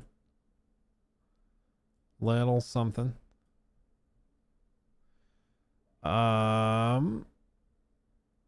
Memes. Where are the memes? Some of you guys made some really, really good memes. And I just want to give you credit where it's due. I want to give you credit. Yeah. I feel intense pain before even installing the game. Oh, dude, you're in for a treat. You're in for a treat. This is a video. It's in our Discord, but you can also search it. Peter and his Sweet Little Lies. I can't play it here because the songs, tell me lies, tell me sweet little lies. It's copyright struck aggressively, so I can't show you. But if you're interested in hearing some of Peter's original pitches for Fable and how insane some of them were, you can do that at this video. Is this Ralph from Skill Up? Is that who that is? No, because that's got to be a video from like 20 years ago. But Ralph is old. I don't know. Is that Ralph? It looks vaguely like him. Anyway, I'm going to be a dad. This one makes me really uncomfortable. So I'm just going to scroll past. Pirate's Treasure. Luke's Treasure. Pirate Treasure. Luke's Treasure. That's all I need. I just need some candles. I'm flying, Luke. This one also makes me really uncomfortable. Really uncomfortable. This one's really good. I tried to show this to my wife. Bro, you know what she said? She said, what's that from? I was like, you don't know what Office Space is? She's like, no, I don't. I was like, oh my God. Oh my God, you're missing out. Jacob, Friday, end of work day. Hello, Jacob, what's happening? I'm going to need you to go ahead and work tomorrow. So if you could be here around 9, that would be great. Okay. Oh, I almost forgot. I'm also going to need you to edit segments from the last stream too. Okay. Okay. Thanks. What a trooper. What a trooper. This one, what is this one? Have you ever wondered why Luke went to business school and talks about stocks in live streams all the time? There's a candle. It all makes sense. It all clicks together. Why did Luke want to be an altar boy? Because it gave him access to candles. It's not where I thought that was going. It's not where I thought that was going. This one's cursed. This one's actually cursed. So you have to watch it too. It's like actually kind of scary. And then this one where they were like, oh, Luke's kind of like a crackhead for candles. So I need this stuff. So there you go. Join the Discord and you could see stuff like that all the time. Yeah, they're baller. They're baller. Really good. Yeah, this one's very relatable. I'm sure for Jacob. New mini segment. 8 hours. Poor Jacob. Poor Jacob. What scent is Todd? Todd is a nice, earthy, spiced pumpkin. And he glows with style. Officially. What have I been playing recently? I've been playing Cairn. And actually 2 games I can't talk about, but mainly one other game I can't talk about. But I'll be able to talk about it soon enough. Soon enough. We'll get there. Delicious. How would you know? I mean, you're right, but how would you know that? How would you know? Okay. Let me see. Let's see. Tony, thank you for the 10. I've got 30 hours in Outer Worlds 2 and I love it. Like I loved New Vegas and I really want to compare it to Starfield. So I'll buy it on the PS5 Pro, baby. I'm glad you're liking it. It's solid. It's, if you go into it with the right expectations, it's a really good time. It's a really good time. It's just, I think it was hard to sell it for whatever reason. That cool. That the other game is Squadron 42. Can you imagine? Can you imagine if they sent out review codes like 6 months early or something? That'd be crazy. Let's see. I read that one. Okay, I think we're caught up there. I think we're caught up. And then over on Twitch, the Players Archive. Thank you for the resub with Twitch. And then the real UPH3VAL. I'm not sure. Thank you. Thank you for the sub over on Twitch. Thank you.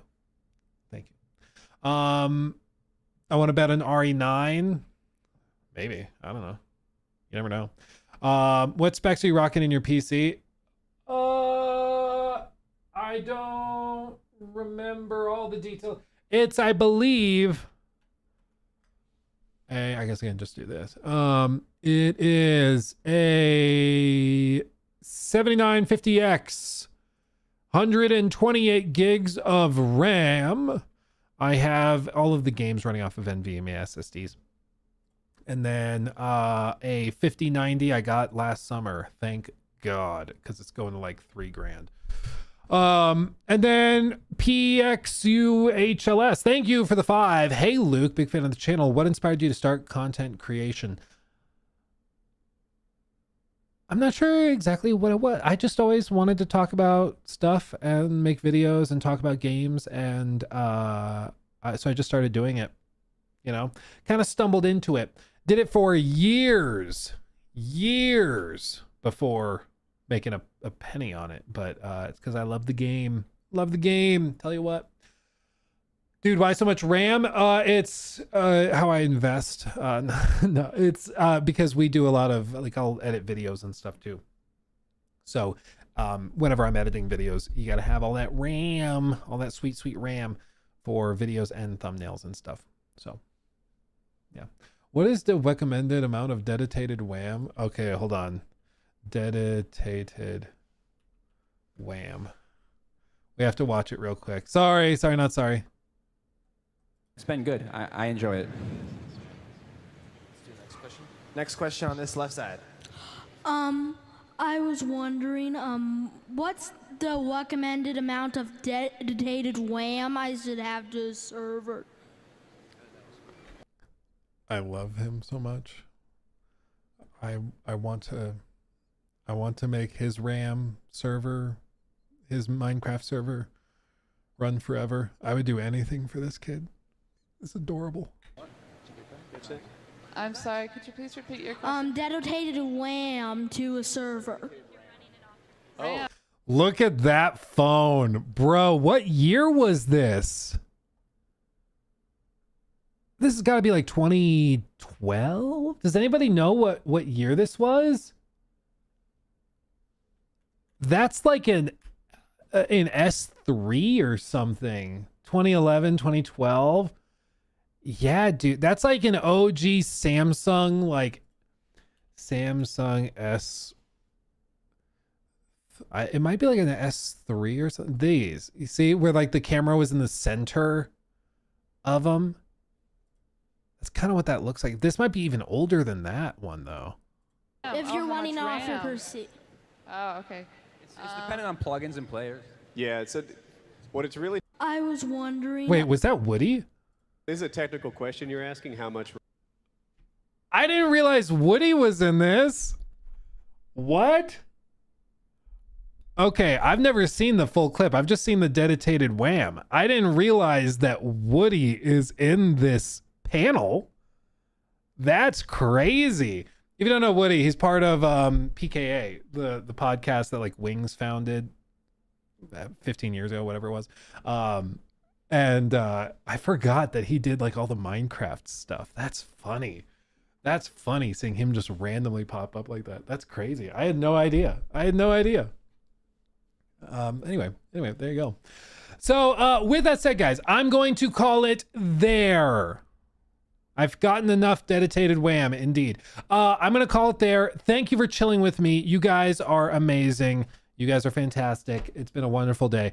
I'm going to call it there. We will be back on Monday, rocking and rolling, having a wonderful time. 3 Hour Andy, I know, I'm the worst. I've got to film some videos, though. for some stuff.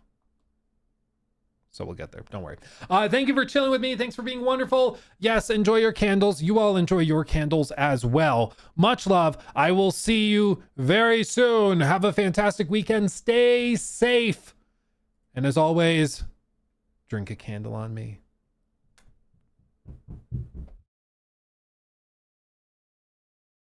Oh crap. Real quick, you sent a 12 euro super chat. I have to read this. I'm thinking about playing KCD2, dropped it after 20 hours. Was too much survival for me at the time. Should I finish it? Absolutely. Do whatever you have to do to play it. It's going to change your life.